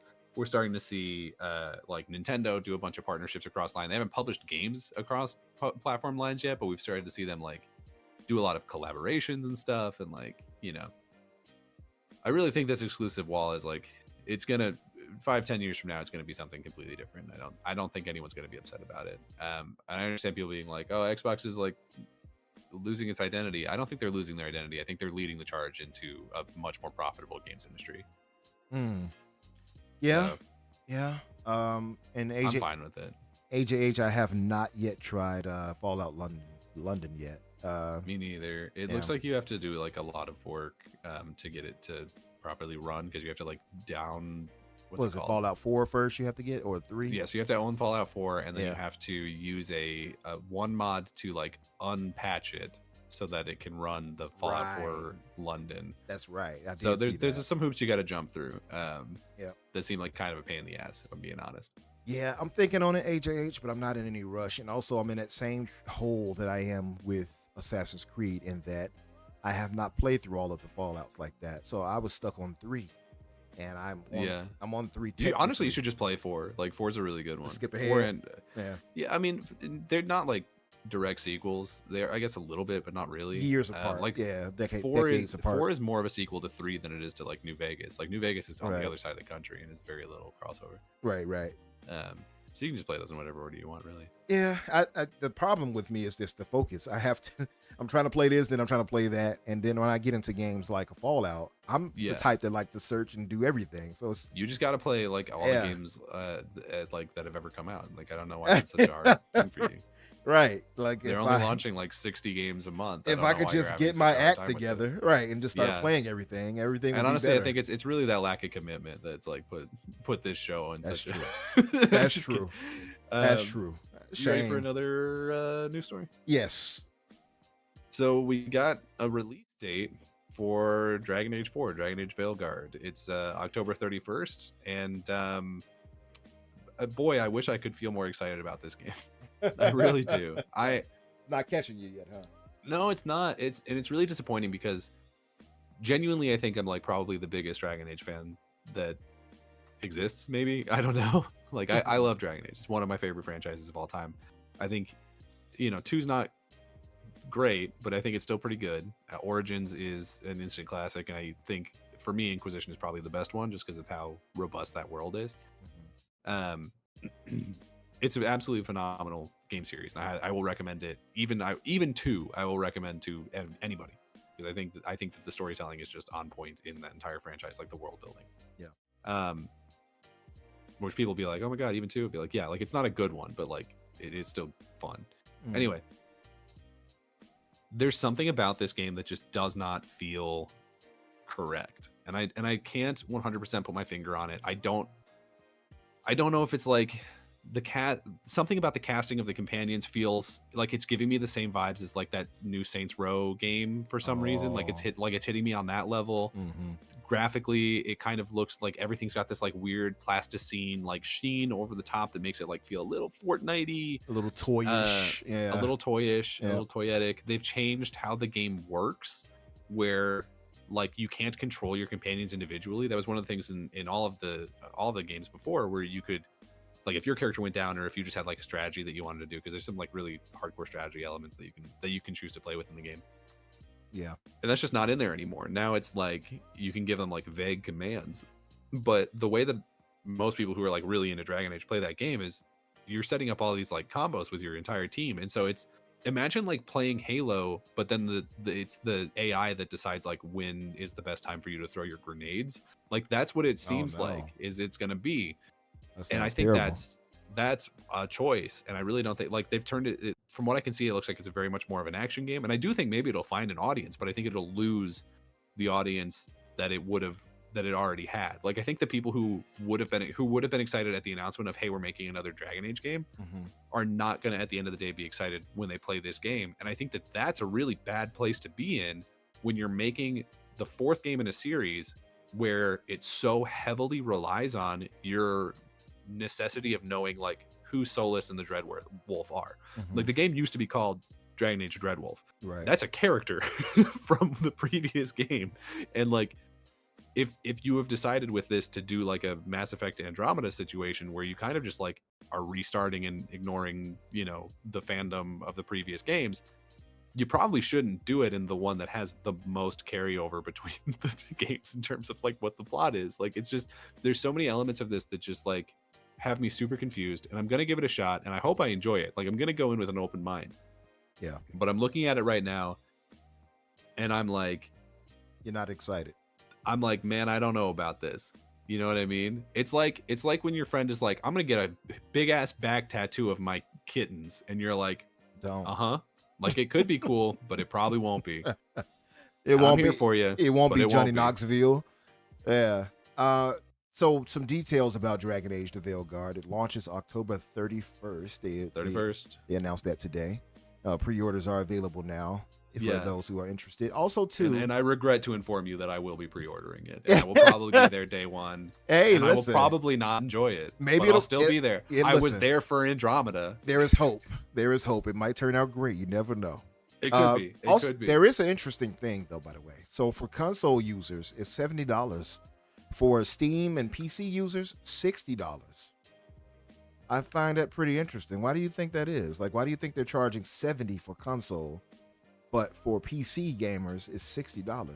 Why? I couldn't tell you. Maybe they got some deal with like Steam or something. I don't know.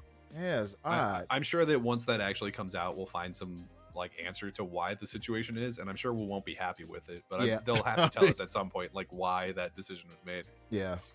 So here it is right here. Fans who pre-ordered the standard edition of Veilguard, $69.99 on PlayStation 5 and Xbox Series X and S, or $60 on PC, will receive cosmetic Blood Dragon armor sets for Warrior, Mage, and Rogue classes. Those who pre-ordered the deluxe edition, $90 essentially on console, and $80 on PC, will receive the following blah blah blah. So yeah, it's $10 cheaper on PC no matter which edition you get. I don't understand why that is. Maybe they know in advance because it's EA that it'll probably run like shit on PC because it almost always does. Like their PC ports are notoriously really bad. Yeah, they had the Star Wars issue. I remember that. So they'll be like, they'll hate it less if they paid less. Yeah, this extra 10 they get to save will probably soften the blow. That's the customer service fee. Right. We're just waiving it for them. Yeah.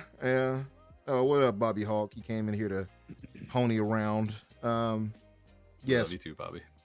Yeah. He said the PC port is garbage.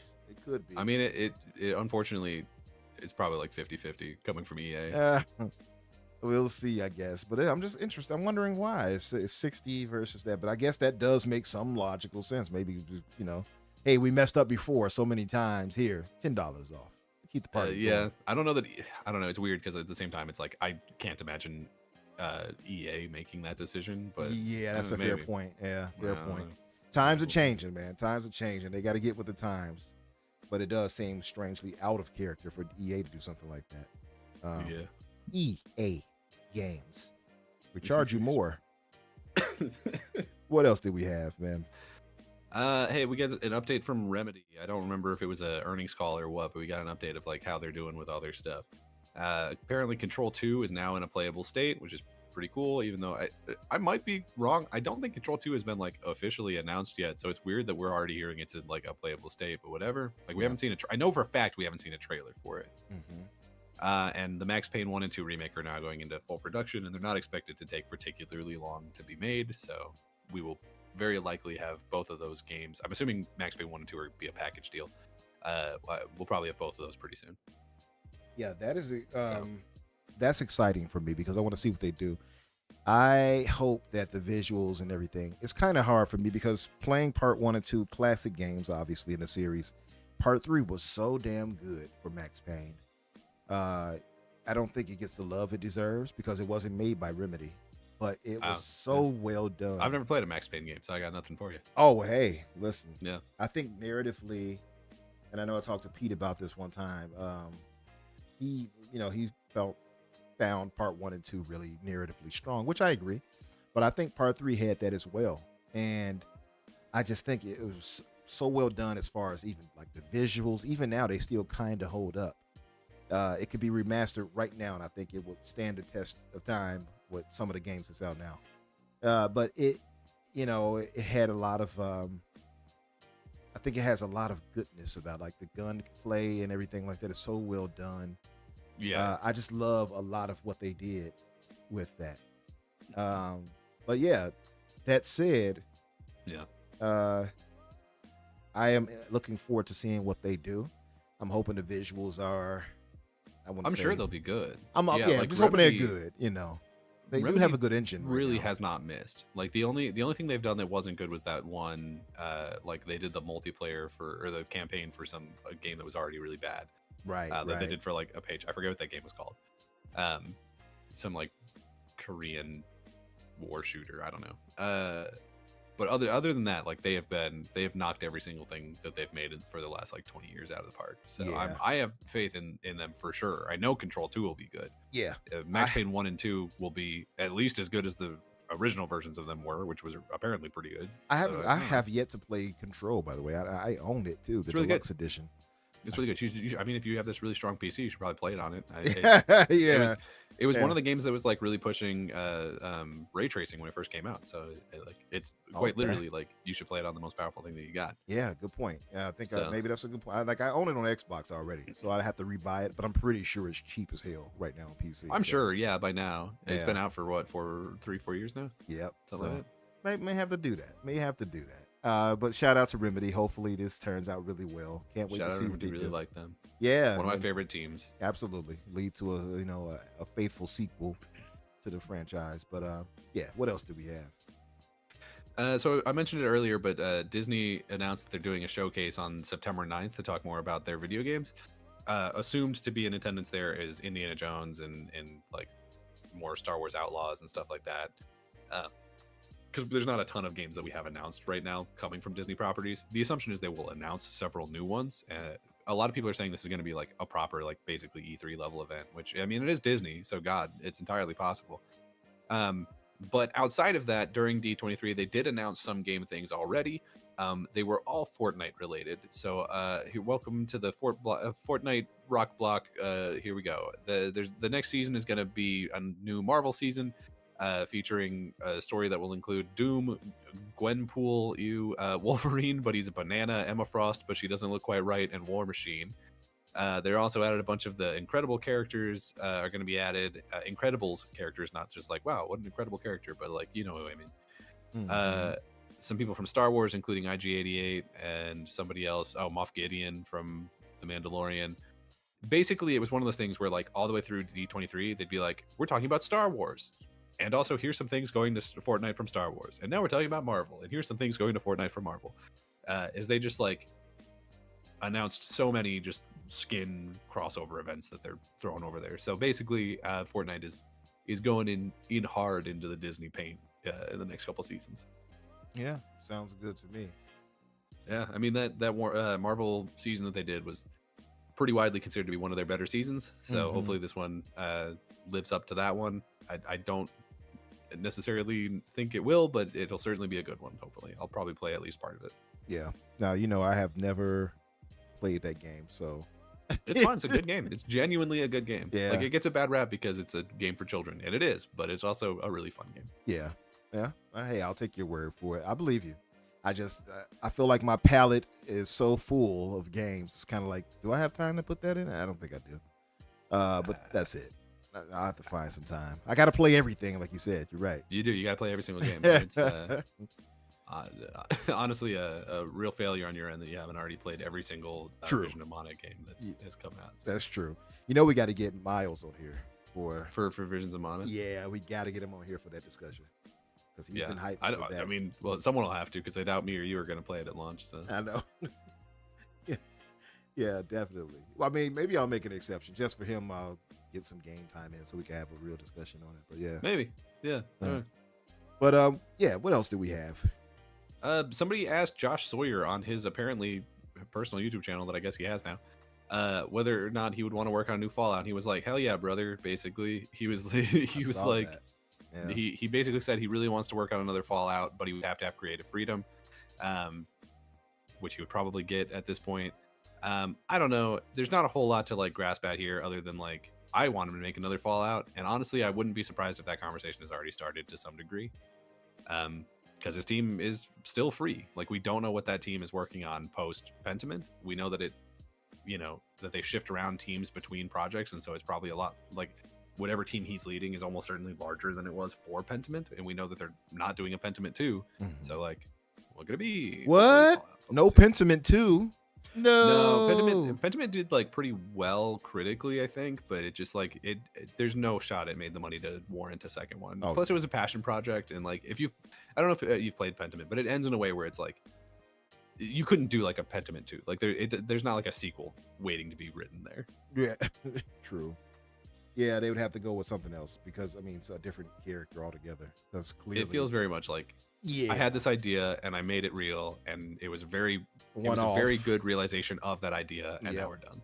Yeah, it's a one-off type of story. It's focused on that guy. I forgot his name right now, and that was it. They moved on. So, but yeah, let's see. I would love to have, and I know we're not alone here. We would the fans have been clamoring for them to get a chance to get back on it. So, hopefully they can make that happen. We'll see. And every time post that show coming out that someone has talked to them about it, they've been like, the show made us realize that we need Fallout more sooner. Yeah, for sure. Like, every single time. Like Todd said it, Phil said it. I think Sarah was even asked it at one point. Like, every single person that they have talked to about it has been like, yes, we would like more Fallout, and as soon as possible. Absolutely. So I really think, even though we haven't heard, the answer to that question, I'm sure that conversation has been had multiple times, and probably very loudly.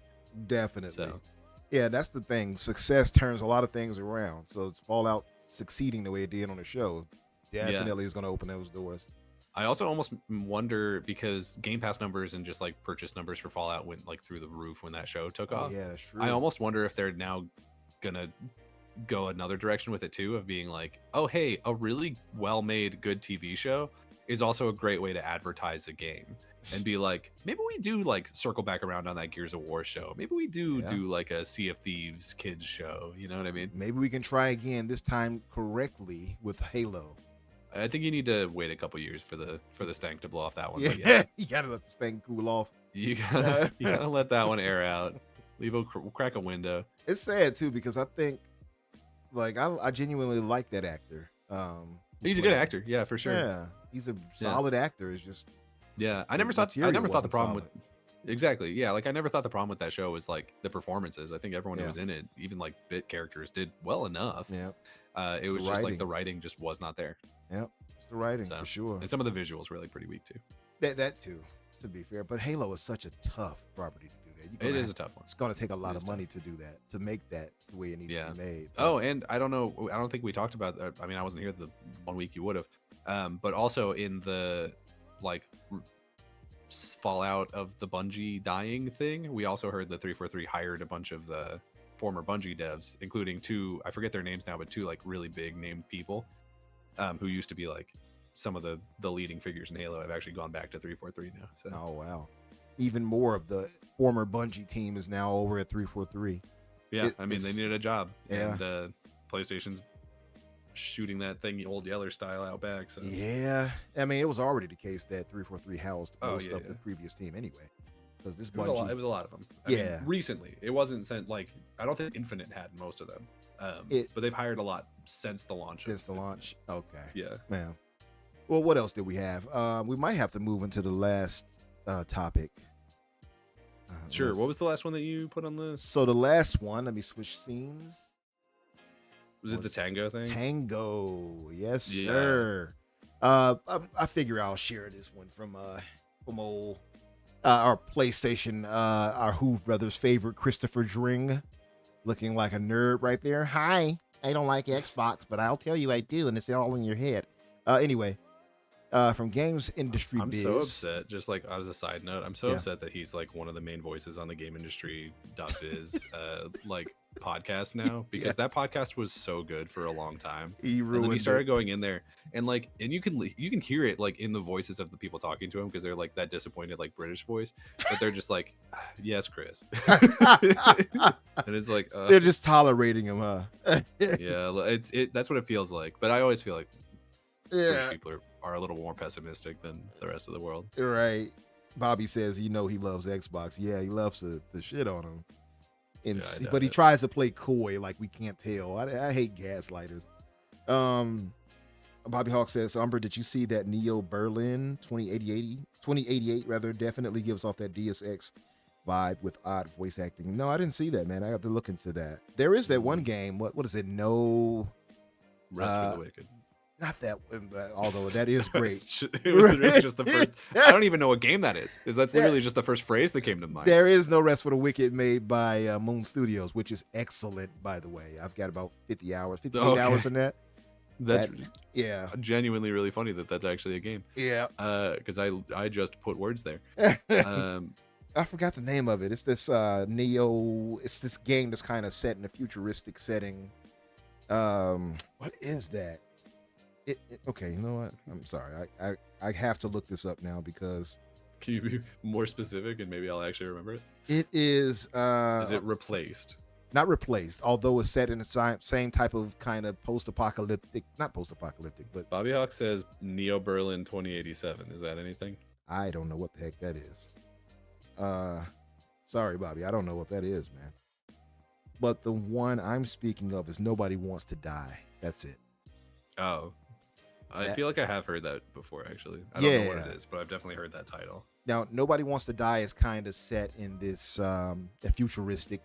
Have you ever seen what's the name of that show? Altered Carbon. Have you ever seen season 1 of that? I watched like a couple episodes of it, and I wasn't like particularly inspired. So, Altered Carbon, outside of that, the setting I think was pretty dope. And It's an interesting idea for sure. yeah, an interesting idea. So basically, this is to me. I is can't the- wait for that to become reality. Yeah, yeah. We move our memories to new bodies and stuff. I'm just gonna like swap bodies whenever I want. There I'm we gonna, go. I'm gonna have like one body for working out and one body for being a piece of shit. Yeah, but they play on the same themes, which is set in that same type of futuristic setting. I think in California for Altered Carbon. I'm not sure if that's the same for Nobody Wants to Die. Couldn't tell you. And you play as this kind of detective who has to find out, scan these memories and people who can swap bodies. It's got a lot of the same premises and themes, and visually it looks kind of similar. Even the floating cars and all the flying cars. So yeah, that right there I gotta get into. I've heard nothing but positives for it. It's not the longest game, probably takes about 12 hours to beat, so it's not really long, but I've heard positives about it. It's only like $30 too, I think, if you guys want to get it on Xbox, PlayStation, or Steam and stuff like that. So I'm going to get that eventually and try it out. But anyway, moving back, Crafted acquires Tango Gameworks and Hi-Fi Rush IP from Xbox. Microsoft previously announced plans to close the Japanese studio in May. It says PUBG publisher Krafton has acquired Tango Gameworks and a Hi-Fi Rush IP from Xbox as part of a strategic agreement. The firm says it's working with Xbox to enable a smooth transition so that the Tango team can continue developing the Hi-Fi Rush IP and explore future projects, which I love to hear. Oh, I'm thrilled about it. Man, I feel like pretty much any other publisher would have been like, no, we don't want to sell off that IP. But Microsoft is like, we got a lot of blowback for shutting these people down. Mm-hmm. We have this offer from Krafton. It's literally a win-win. Yep. So I'm for it. I'm 100% for it. I think this really smooths over a lot of things for them in like the Japanese space. For them to be like, them to sell off a studio instead of closing it is going to be morally a huge boon for the Japanese audience, because like they don't take layoffs well there. So this is a huge improvement there. I do think it's interesting that it's like very specifically Hi-Fi Rush. Like they didn't do Evil Within, which, to be fair, the visionaries who were behind that don't work there anymore. They've moved off to a different studio. Including Shinji. Yep. Including Shinji. And so it's like maybe they want to hold on to that. Maybe they think there's some kind of other like something else that they can do with that. Like the fact that they held on to that IP makes me wonder if it's a situation where Krafton didn't want to buy it, or if it's a situation where Microsoft has other plans for it. Like that has me genuinely really interested. Yeah.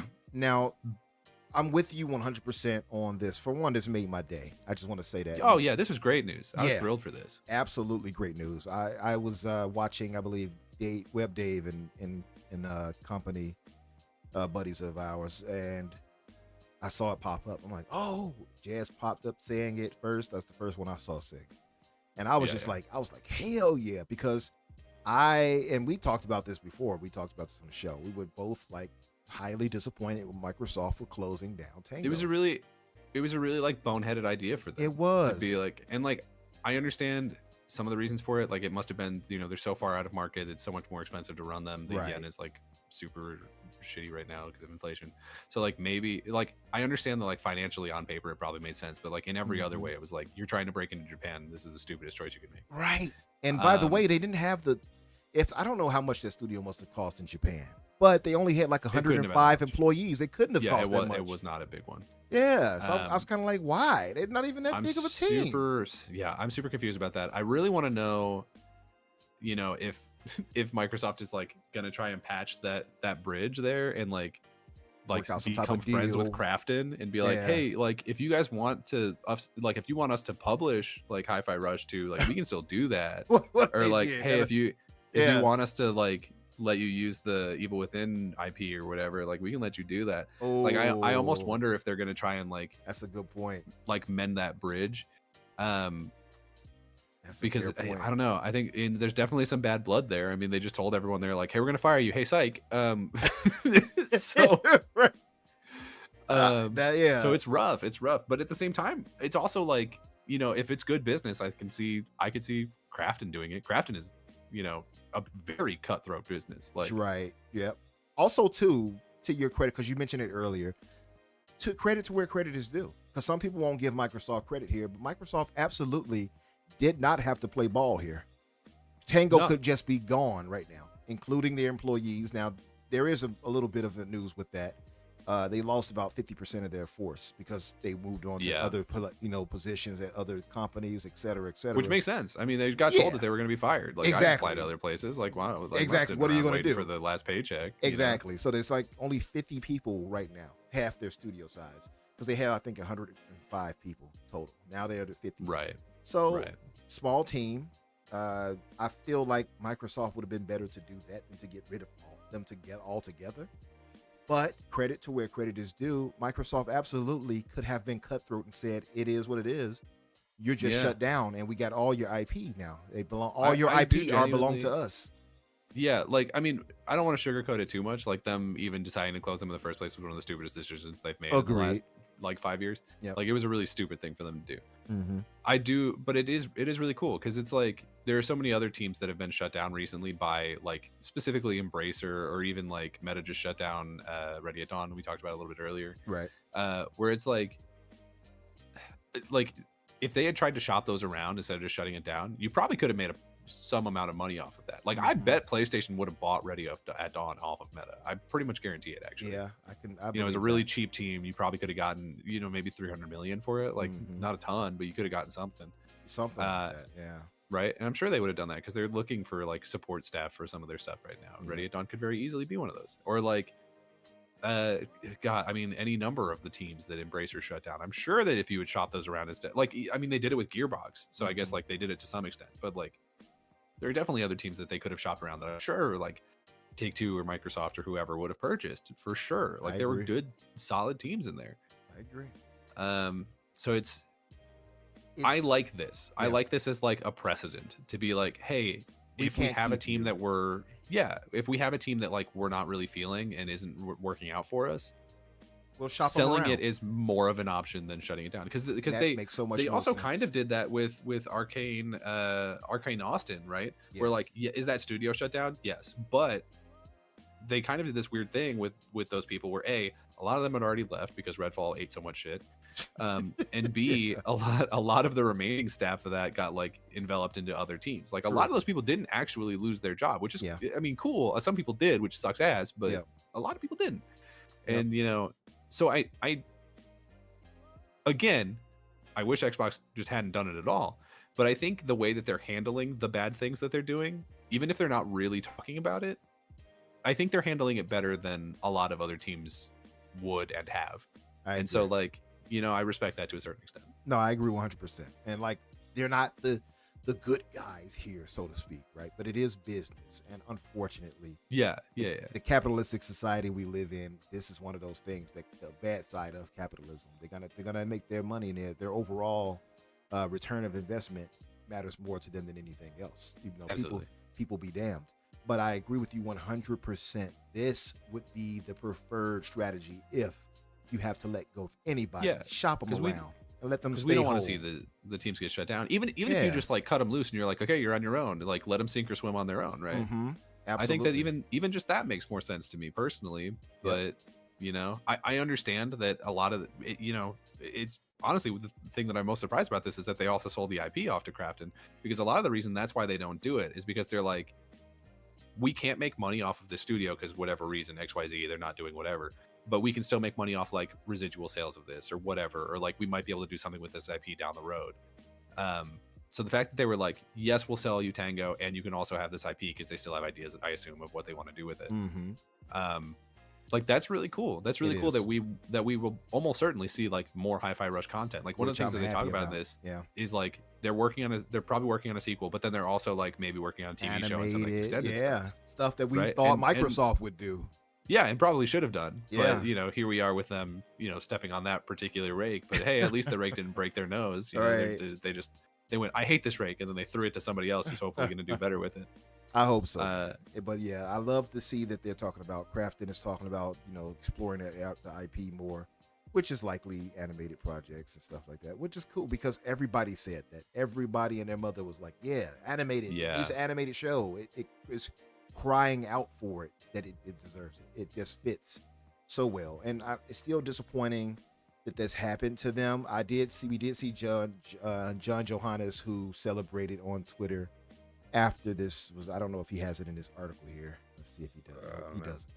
No, he doesn't have it here. But John Johannes had replied to, was like, we're back, basically, So I'm happy for him and for the team that is still there, that they get to keep working on a project, passion project they put together that was well critically received and loved by everybody. So kudos to that, and hopefully they get to bounce back in a way and maybe blow up and excel and bring back old team members, et cetera, et cetera.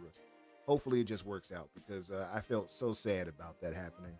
I know some people was like, "Oh, this is business. It happens," and I'm like, that talk is sure you're Like, not wrong. it does, but that doesn't mean we have to be happy about Yeah, it. right. I don't have to be like, oh well, like no, this matters. This mattered to me. This team mattered. Yeah. These folks having work, that matters. It's not like I don't see why we have to be robotic about our responses to that. But listen, hopefully this is a sign of good things to come for them. I agree with you wholeheartedly that the preferred method, if you can't keep the team, instead try to shop them around and sell them off, even if you have to sell off the IP and stuff like that.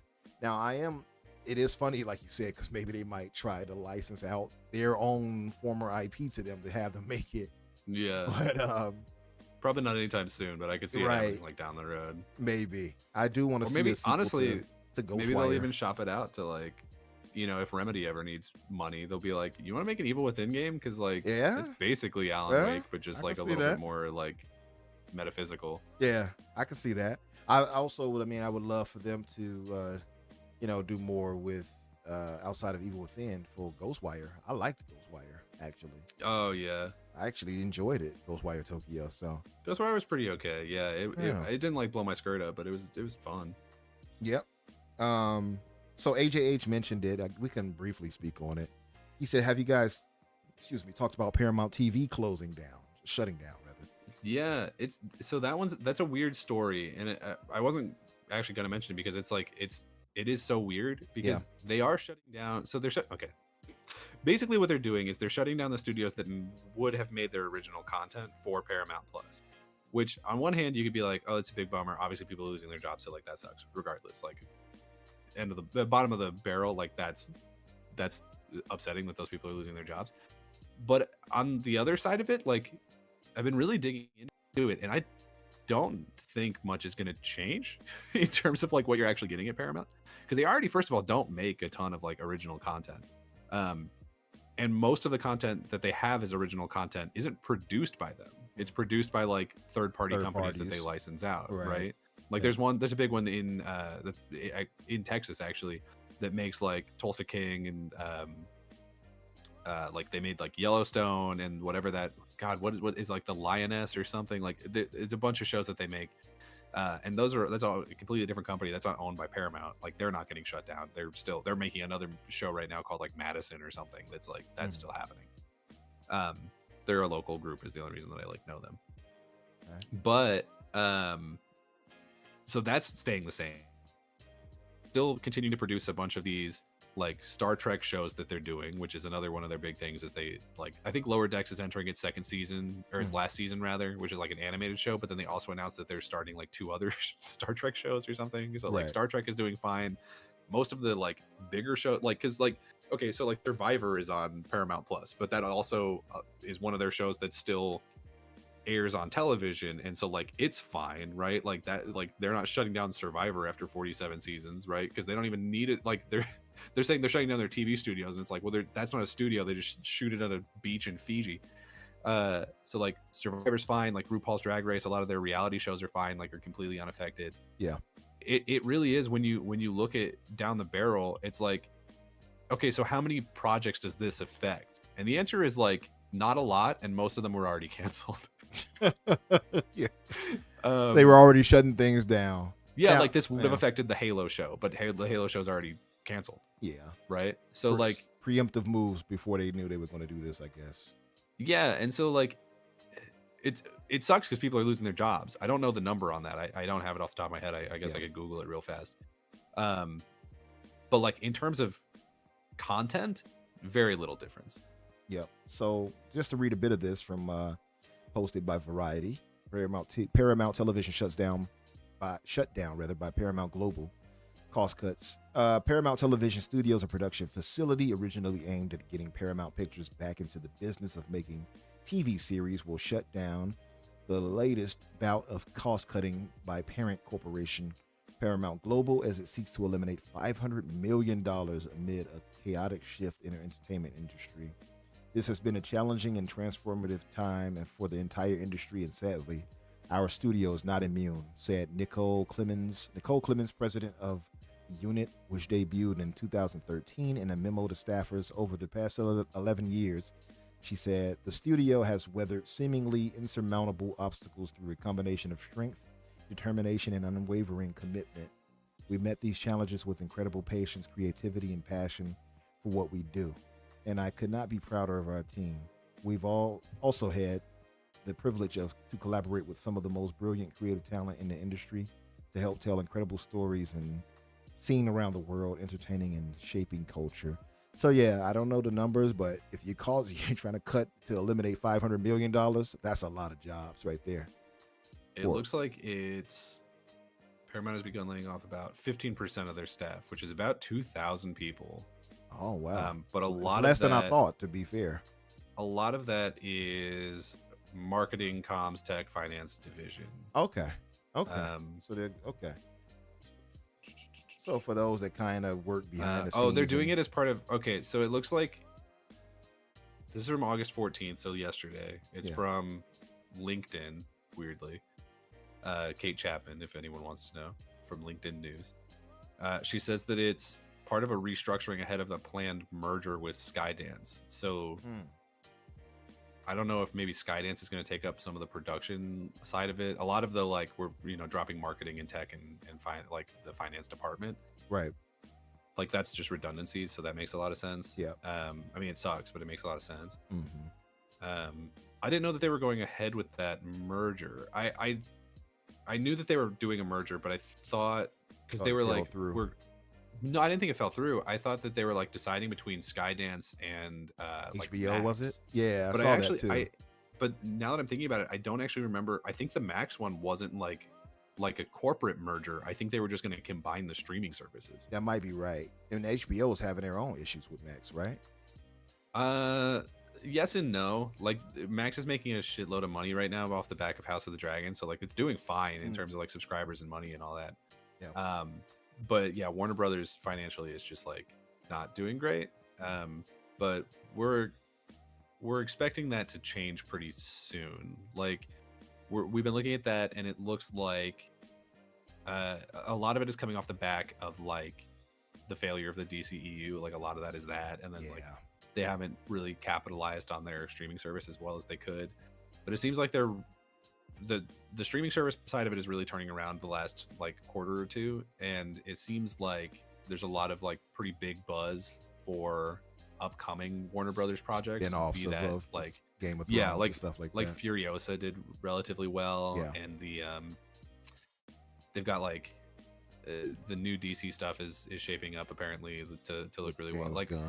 I've been pretty interested in how that's been working out, because if you don't know, the reason why Warner Brothers is doing so poorly is because they got completely screwed over in a semi-recent merger. Is they were owned by Discovery. Yeah, well, they were owned by Discovery, but before that they were owned by AT&T. Right. And AT&T just gutted their financials and gutted their ability to make projects and do well, and they really sucked all of the ability for that company to do well. And then they merged it with Discovery and basically just threw it out and was all right, sink or swim, baby. And so far they've not been doing great. They've been sinking. Zaslav catches a lot of the blame for it, which is fair because he's not a good person. But he has been making a lot of really tough decisions that I think are turning the company around on a financial level. Right. So I don't know. We're in a spot right now where WB is doing really bad, but it is turning around. You know what I mean? Yeah. Because last week we were actually going to cover this, where I had the thumbnail made out with Batman. It looked so cool. It was Batman. We had SummerSlam next to it with the original tribal chief, and it had the WB. So it was floated around that WB may be shopping out the game studio, But then who wants to just buy those studios and not get that IP? Because the treasure, as AJH just said, that it's crazy that it baffles him how they're doing so badly with a literal treasure trove of IPs. Yeah, and I agree. Crazy. It's insane to have that much and not do well with it. So clearly there's some mismanagement going on. You said, the whole situation. A lot of that comes off the back of AT&T. Right. So it's a lot of that. They've been really just floundering since then, trying to catch their feet. And it seems like in a couple little areas they have started to grab on. The only question is like, how how they'll be able to stay afloat between now and whenever those projects start coming out and turning it around. Yeah. Because everything looks promising right now, but it's going to be a while before those promising things like come out. Yeah, and until they land, they better do something with Harry Potter. I know AJH just mentioned it too. Yeah, well, have a show so spin-off little show with that. I don't know why they wouldn't. they've already announced one. Oh, did they? Yeah, they're doing a TV show version of the books. Oh, It's been announced like a while okay. ago. I don't think we've seen like any casting or anything for that, but they announced that they were doing it. And that's Okay. another one of those things where like I can pretty much guarantee, you put an HBO budget behind that, like it's gonna do well. People will watch that. So it just depends on like if we can limp the company along long enough to get to the point where that's coming out. Okay. Because yeah, I mean HBO even now, like HBO isn't doing the streaming service isn't actually doing poorly. Like if you look at it in relation to like other streaming services, it's actually doing. It's one of the better ones. Like it's like right up there with like Disney Plus and Netflix, where it's one of the ones that's actually like making a profit. Not a lot of profit, but it's making a profit. I haven't really given it a chance. HBO Max, but it's good. There's a lot of good stuff there, and Yeah. they make a lot of really good content. Like original content. I mean, obviously House of the Dragon, you got like Last of Us, right? Like they do a lot of really good shows there. On the gaming side of things, it's really interesting. It's a really interesting spot because before, the reason why we presumed that Microsoft wasn't buying the studios from Warner Brothers was exactly for the reason that you said already, was for the they wouldn't be able to use the IP, or they'd have to like individually license it. They didn't seem to want to do that. Yeah. But as part of this, at least the rumors are that they're also willing to like sell a minority share of just Warner Brothers in general, which A, would absolutely get them the money that they would need to limp along, and B, would mean that whoever bought those game studios would presumably have access to the IP to be able to use it, right? Or at least would be, on the board and be able to be like, hey, can we have this? And then vote, and then they would vote for a yes for themselves. You know what I mean? So, it might be a really powerful spot for them to get into, especially if they're doubling down on the like idea of, like we talked about earlier, like using television shows to market Game Pass and market their games. HBO makes really good TV shows. They could do a really good like Gears of War show. There's 100 IP that HBO could do good things with. 100%. Right? Halo even. Yeah. So like, if HBO is looking for content, or if Warner Brothers is looking for content to make really good shows about, and Xbox is looking for content to make really good games about, like, I don't know, it could make sense. Like it'd be rough financially. That's why I think it's actually a really good idea to like not fully buy the whole thing. If you bought the studios and you had access to, like, the studios are presumably doing fine enough. Like they have some weird problems with the Suicide Squad game that they didn't really want to make. Right. But the studios are decently well managed. Like they haven't fallen apart. We haven't even really seen like sweeping layoffs from them, despite how badly the Suicide Squad game is done. True. So like they could buy those studios, take an ownership of that, and then still not catch the blame for like all of the financial errors that Warner Brothers as a whole is having, and still be able to use the IP. Like it's kind of a win-win. Because I know that's like that was the big thing, is people were like, oh, they don't want to buy Warner Brothers because Warner Brothers is like kind of a sinking ship right now, which is fair. I think that they're making a lot of steps to spin that around, like I was saying earlier. But if you just get a minority share, like stake in it, and you're just like, hey, we're friends now, and I'm going to help you and you're going to help me, and we're going to swim out of this shitty situation that we find ourselves in. I think it'd be a really powerful like alliance. You know what I mean? Did I lose you? So I was reading something. I apologize. Oh, sorry. Yeah, but no, I agree with everything you said there. One last thing to spin off of, because that was an impromptu one. Shout out to AJH, but we went to that. Thank you for going so in depth with it, Danny. Plucky Squire. I just wanted to mention this. It's coming out like soon, right? September 17th. Yeah, they just like randomly announced it. They were like, hey, that game that we were waiting on forever, it's coming out. And everyone was like, oh shit. Like, it was one of those ones where people are starting to question whether it was going to come out this year. True. And it's also coming not only to all the platforms, but it's going to PlayStation Plus Extra on day and date. So shout out to our Hulu brothers. I'm sure you guys are happy about that. It does genuinely look like a good game. And it's been a while since PS Plus has had a game that like blew anybody's skirt up. So Right. hopefully that'll do something for them. I hope so. As far as the game itself, I God hope. knows they need it. I wonder if they did it because of how low those like active player numbers have been It for might be. PlayStation Plus lately. I wonder if they were like, what's a like cute little indie that we can throw in there as fast Right. as possible. You better get up You know? on it, Bobby Hawk and Cygnus. It genuinely might be. Yeah, you guys are falling behind back there. All those MAUs looking bad on that side of the game. But yeah, listen, let's call it a day for that one. Let's wrap it up, man. It's been a good Sure. discussion. It's more that funny enough we could have gone into. But Can I throw one more in here that take like 2 seconds Sure. to talk about, because it's literally just for me. One of my favorite manga is getting an anime soon, Sakamoto Days, and I'm really excited. Oh yeah, I saw That's that. like that's all there is about it. Like it's a manga about this guy Sakamoto, a who former he was a hitman and he Yeah. retired and he got fat, and it's kind of a comedy, but also has like really hardcore action. Like moments. honestly, Yeah. genuinely, just pull up a picture of like the cover arts for the different manga, and you'll see like the first couple are very clearly like comedy, little kitschy ones, and then all of a sudden at like 7 or whatever, the covers of the manga just go super hard for no reason. Yeah, I It's gotta like, check it out. I haven't read it's it like it's like if did you watch Way of the House Husband? yet. No, I did not watch that. So it's a lot like Way of the House Husband if instead of being like sort of loosely connected skits, if it was like a proper like almost shonen manga about just like a middle-aged fat guy who's a really good assassin.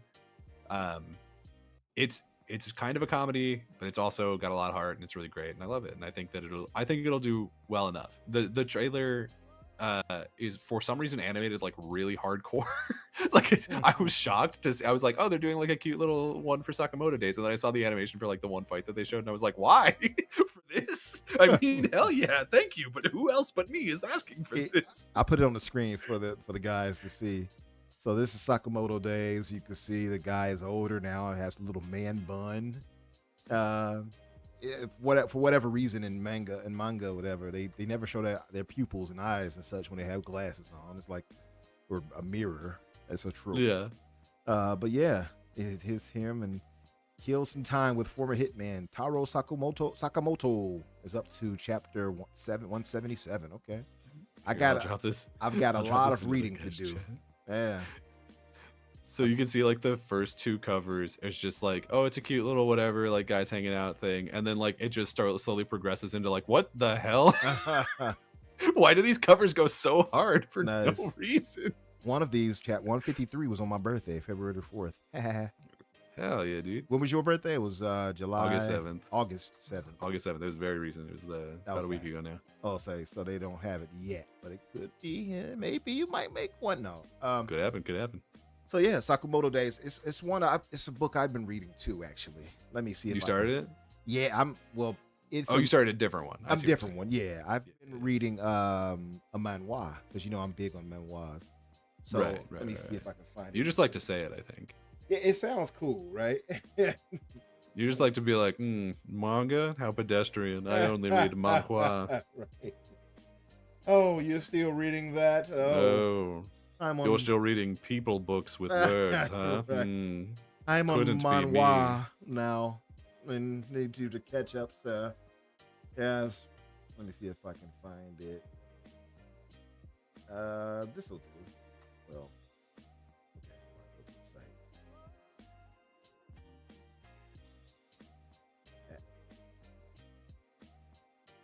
Okay. Found it. Yes, I've been reading this. The Indomitable Marshall King. It is done by Redice Studios, the same studios who did Solo Leveling. If you all have not heard of or read Solo Leveling, you are doing yourself a disservice. It is easily one of the best action manga, manhwas, anything out there. They have an anime for it now too. So if you don't want to read, you can watch the first season of Solo Leveling. Bunch of illiterate little PC players. Right. It is so damn good, Solo Leveling. And I have to say, I'm up to chapter 37 in Indomitable Marshall King right here. And it is so damn good. It's it's one of those things where they fully realize a world, and you see the world building, and it Yeah. shows you how they're traveling, doing this and that, and he has such a grand plan. It is so engrossing on how it pulls you into that world, into these characters. And I even like the little plot for it on how he gets into the situation. I don't want to give anything away, but if you read the first chapter, you'll get an idea of what is setting up for. Immediately, it tells you how he gets into that character.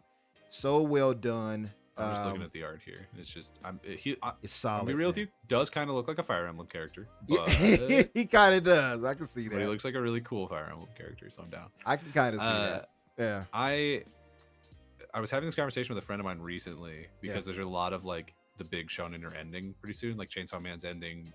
My Hero just had its last chapter. Oh yeah, My Hero's ending, right? It's over with already. Yeah, or? its last chapter is out. It came out like last week. Oh man, okay, I got some catching up. And apparently was a little disappointing. I haven't read it, but apparently not great. So that's a bummer. But whatever. That sucks. So yeah, so a lot of the like bigger ones are ending, and so we were talking about like, what do you think are going to be the next ones? And I'm like, I think Kaiju number 8, I think for sure is going to step up in there. I can see that. Depending on how long Hell's Paradise goes, I could see that taking off. I think Don to Don just got announced that it's getting an anime, and I think that's probably going to do pretty well because it's like a really fun like comedy like alien thing. I think that'll do really well. Yeah.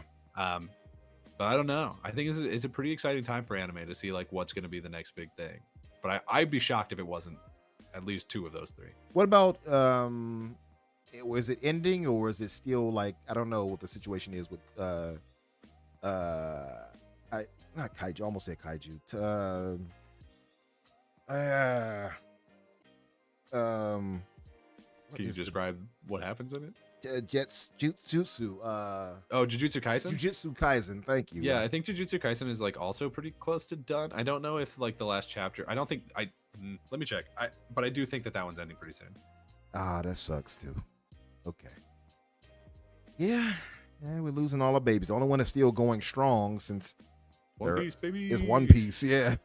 The creator of Jujutsu Kaisen, Geiji Akutami, plans to end the series in 2024. So it's ending like soon. Okay. The ending will likely involve an epic battle between censored and spoiler. The story's potential trajectory means no filler episodes and blah blah blah blah blah. Yeah, so I think that's the manga they're talking about ending this year, and then they'll probably be like, I don't know, another season or 2. Okay. But yeah, Demon Slayer's ending, My Hero's ending, Jujutsu Kaisen is ending, Chainsaw Man is ending. So like all of these really big ones are all ending in the next like 18 months, in terms of like the manga. So who knows? Who knows? There's gonna be like a little bit of a power vacuum of like, oh, what's gonna be the next big thing? And I'm really excited to see what that is. I'm genuinely like pumped. I've heard some good things about this one called News Exorcist. Have you heard of that? I think so. I haven't read it or anything. Yeah, I heard some things. I've definitely heard some. Is that the one? That's not the one where what's this? What's the one where it's like based on it's like a samurai or something? It got picked up for a manga after, or got picked up for the anime after like one chapter. That is. I keep conflating it with not like Indomitable, but it's the something samurai. I forgot the name of it. I keep conflating it with the Blue-Eyed Samurai, which is an anime from Netflix that's like completely unrelated, but is also involves a samurai. And like for some reason, whenever I think of that, the name that comes up is the Blue-Eyed Samurai. And I ran into this problem with a friend of mine actually, where I was like, "Oh, isn't that the Blue-Eyed Samurai?" And she was like, "No, no, I watched that different thing. That one already out." And I was like, "Oh shit." Yeah, it looks pretty cool. The art for it looks kind of, I don't know, chibi-ish the way they drew it. But I saw TikTok actually, oddly enough, of it, and if it's the same, I think it's the same one. And I was like, wow, the action in it looked pretty crazy. No, not let me see if I can find the name of this before we get out of here. It is called, no, that's not it. Oh, The Elusive Samurai. Is that it? I'll look up a picture of it. Yeah.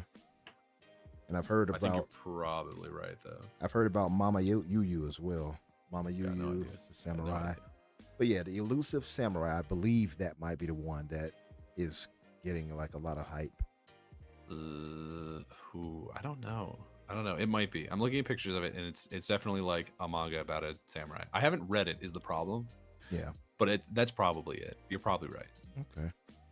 Yeah, well, we'll have to do more reading on it and talk about some of these things coming up. But guys, if you have not done so, hit that like button before us before we get out of here. We appreciate you guys for holding us down. If you guys have any last words you want to say in the chat, please do. Any words of encouragement? You want to do us even an extra favor to help us in the algorithm, and outside of hitting the like button, and maybe leave a comment or something inside Yeah. the chat after the fact, inside the comment section, should I say. And yeah, let's get out of here. Danny, my man, thanks for coming back through and holding Absolutely, us down. anytime. Yeah, excellent takes as usual and everything. Glad you're feeling better. I'm like 90% better. I'm being real. 90%? I have been fighting a cough like the whole time. Yeah. I don't know. I don't know why. It's like I feel fine, and then all of a sudden my throat will just be like, "Are you sure? Yeah, are you You sure? wanna lay Are down, you bud?" sure about that? Yeah. Yeah. Yeah, man. No, good to have you back, brother. Tell the good folks where they can find you and what you will be up to. Yeah, you can find me on Twitter at Daniel J McGee or at my personal YouTube channel Daniel McGee. I will be. Actually, I just finished playing Banjo Tooie, and I'm moving on through the rare replay to Perfect Dark. So I'm gonna be playing that pretty soon. So Nice. wish me luck. I think it's. Fun fact: on Metacritic, is still to this day the single highest rated first-person shooter of all time. So I guess we'll see if it lives up to that. My assumption is probably not. That is but I think it'll probably be crazy. fun. I know, right? Halo should be higher than that. Anyway, I mean, yeah. I think Halo CE is just one of those pinnacle of gaming moments. Personally, I think that Halo definitely gets like more credit and people love it more. But in Yeah. terms of just like raw numbers on Metacritic, yeah, Perfect Dark is the highest rated one. Yeah. The fair highest point. rated first-person shooter, not like the highest rated game. I think the highest Mhm. rated game's like a Zelda or Zelda, something. I think. Yeah. Skyward. So I forget what the hell it was, but it was something. It's probably like Jorah's, man. I can look it up right now. It doesn't matter, but I can look it up. Yeah, definitely. Why not? I forgot which one it was, but it is a Zelda game. That much is certain. Yeah, and as for myself, Ocarina of Time. Ocarina, okay. Well, It's got a quality. 99 on Metacritic. Ridiculous. Yeah. Ridiculous. Great game. I don't know if it deserves a 99, but hey, it is what it is. Soul Calibur 1 is number 2 with a 98. That does not deserve to be number 2. I Sorry. mean, I'm just telling you. I love Soul Calibur, but come on. Come on. There's so many other games that could be there. Whatever.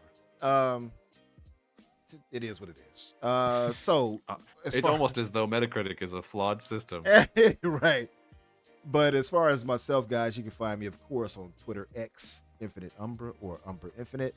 As far as shows, you'll find us here always at 8 o'clock Eastern on Thursdays. If we can make it through and nothing comes up, of course, we got to bring some more guests to come through to speak with some more people. But it's fun doing the solo dolo. We don't have to worry about having to ask anybody and being denied and having to try to fit time in for all of our takes. It just kind of, have to balance it out like that. It's easier this way sometimes. But I know a lot of you guys do want to hear takes from everybody else too. So at times I will try to reach out to some people and bring them through.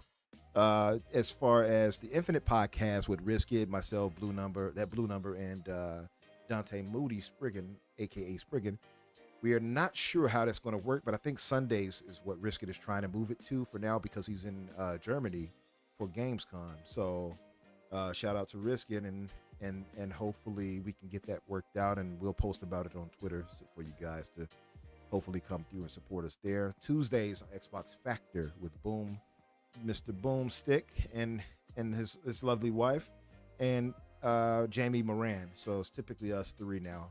It used to be Louis. I'm not sure what Louis just said. F y'all, I guess. I don't know. But yeah, so see you guys on those shows, and much love to you guys. Thank you very much for coming through, and for those who did donate, we appreciate you very much.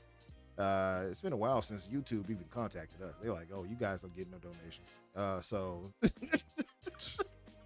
Fair enough. but that's not why we're in this, but it does help, definitely. But we appreciate you guys one way or another. Showing up is more than enough love for us. We appreciate you. But we'll get out of here. See you guys next week. Enjoy your weekend. See you next time. Keep gaming. I felt like I needed to sign off. I don't know why. Hey, that's fine. Yeah. That's fine. Later, guys. I support you.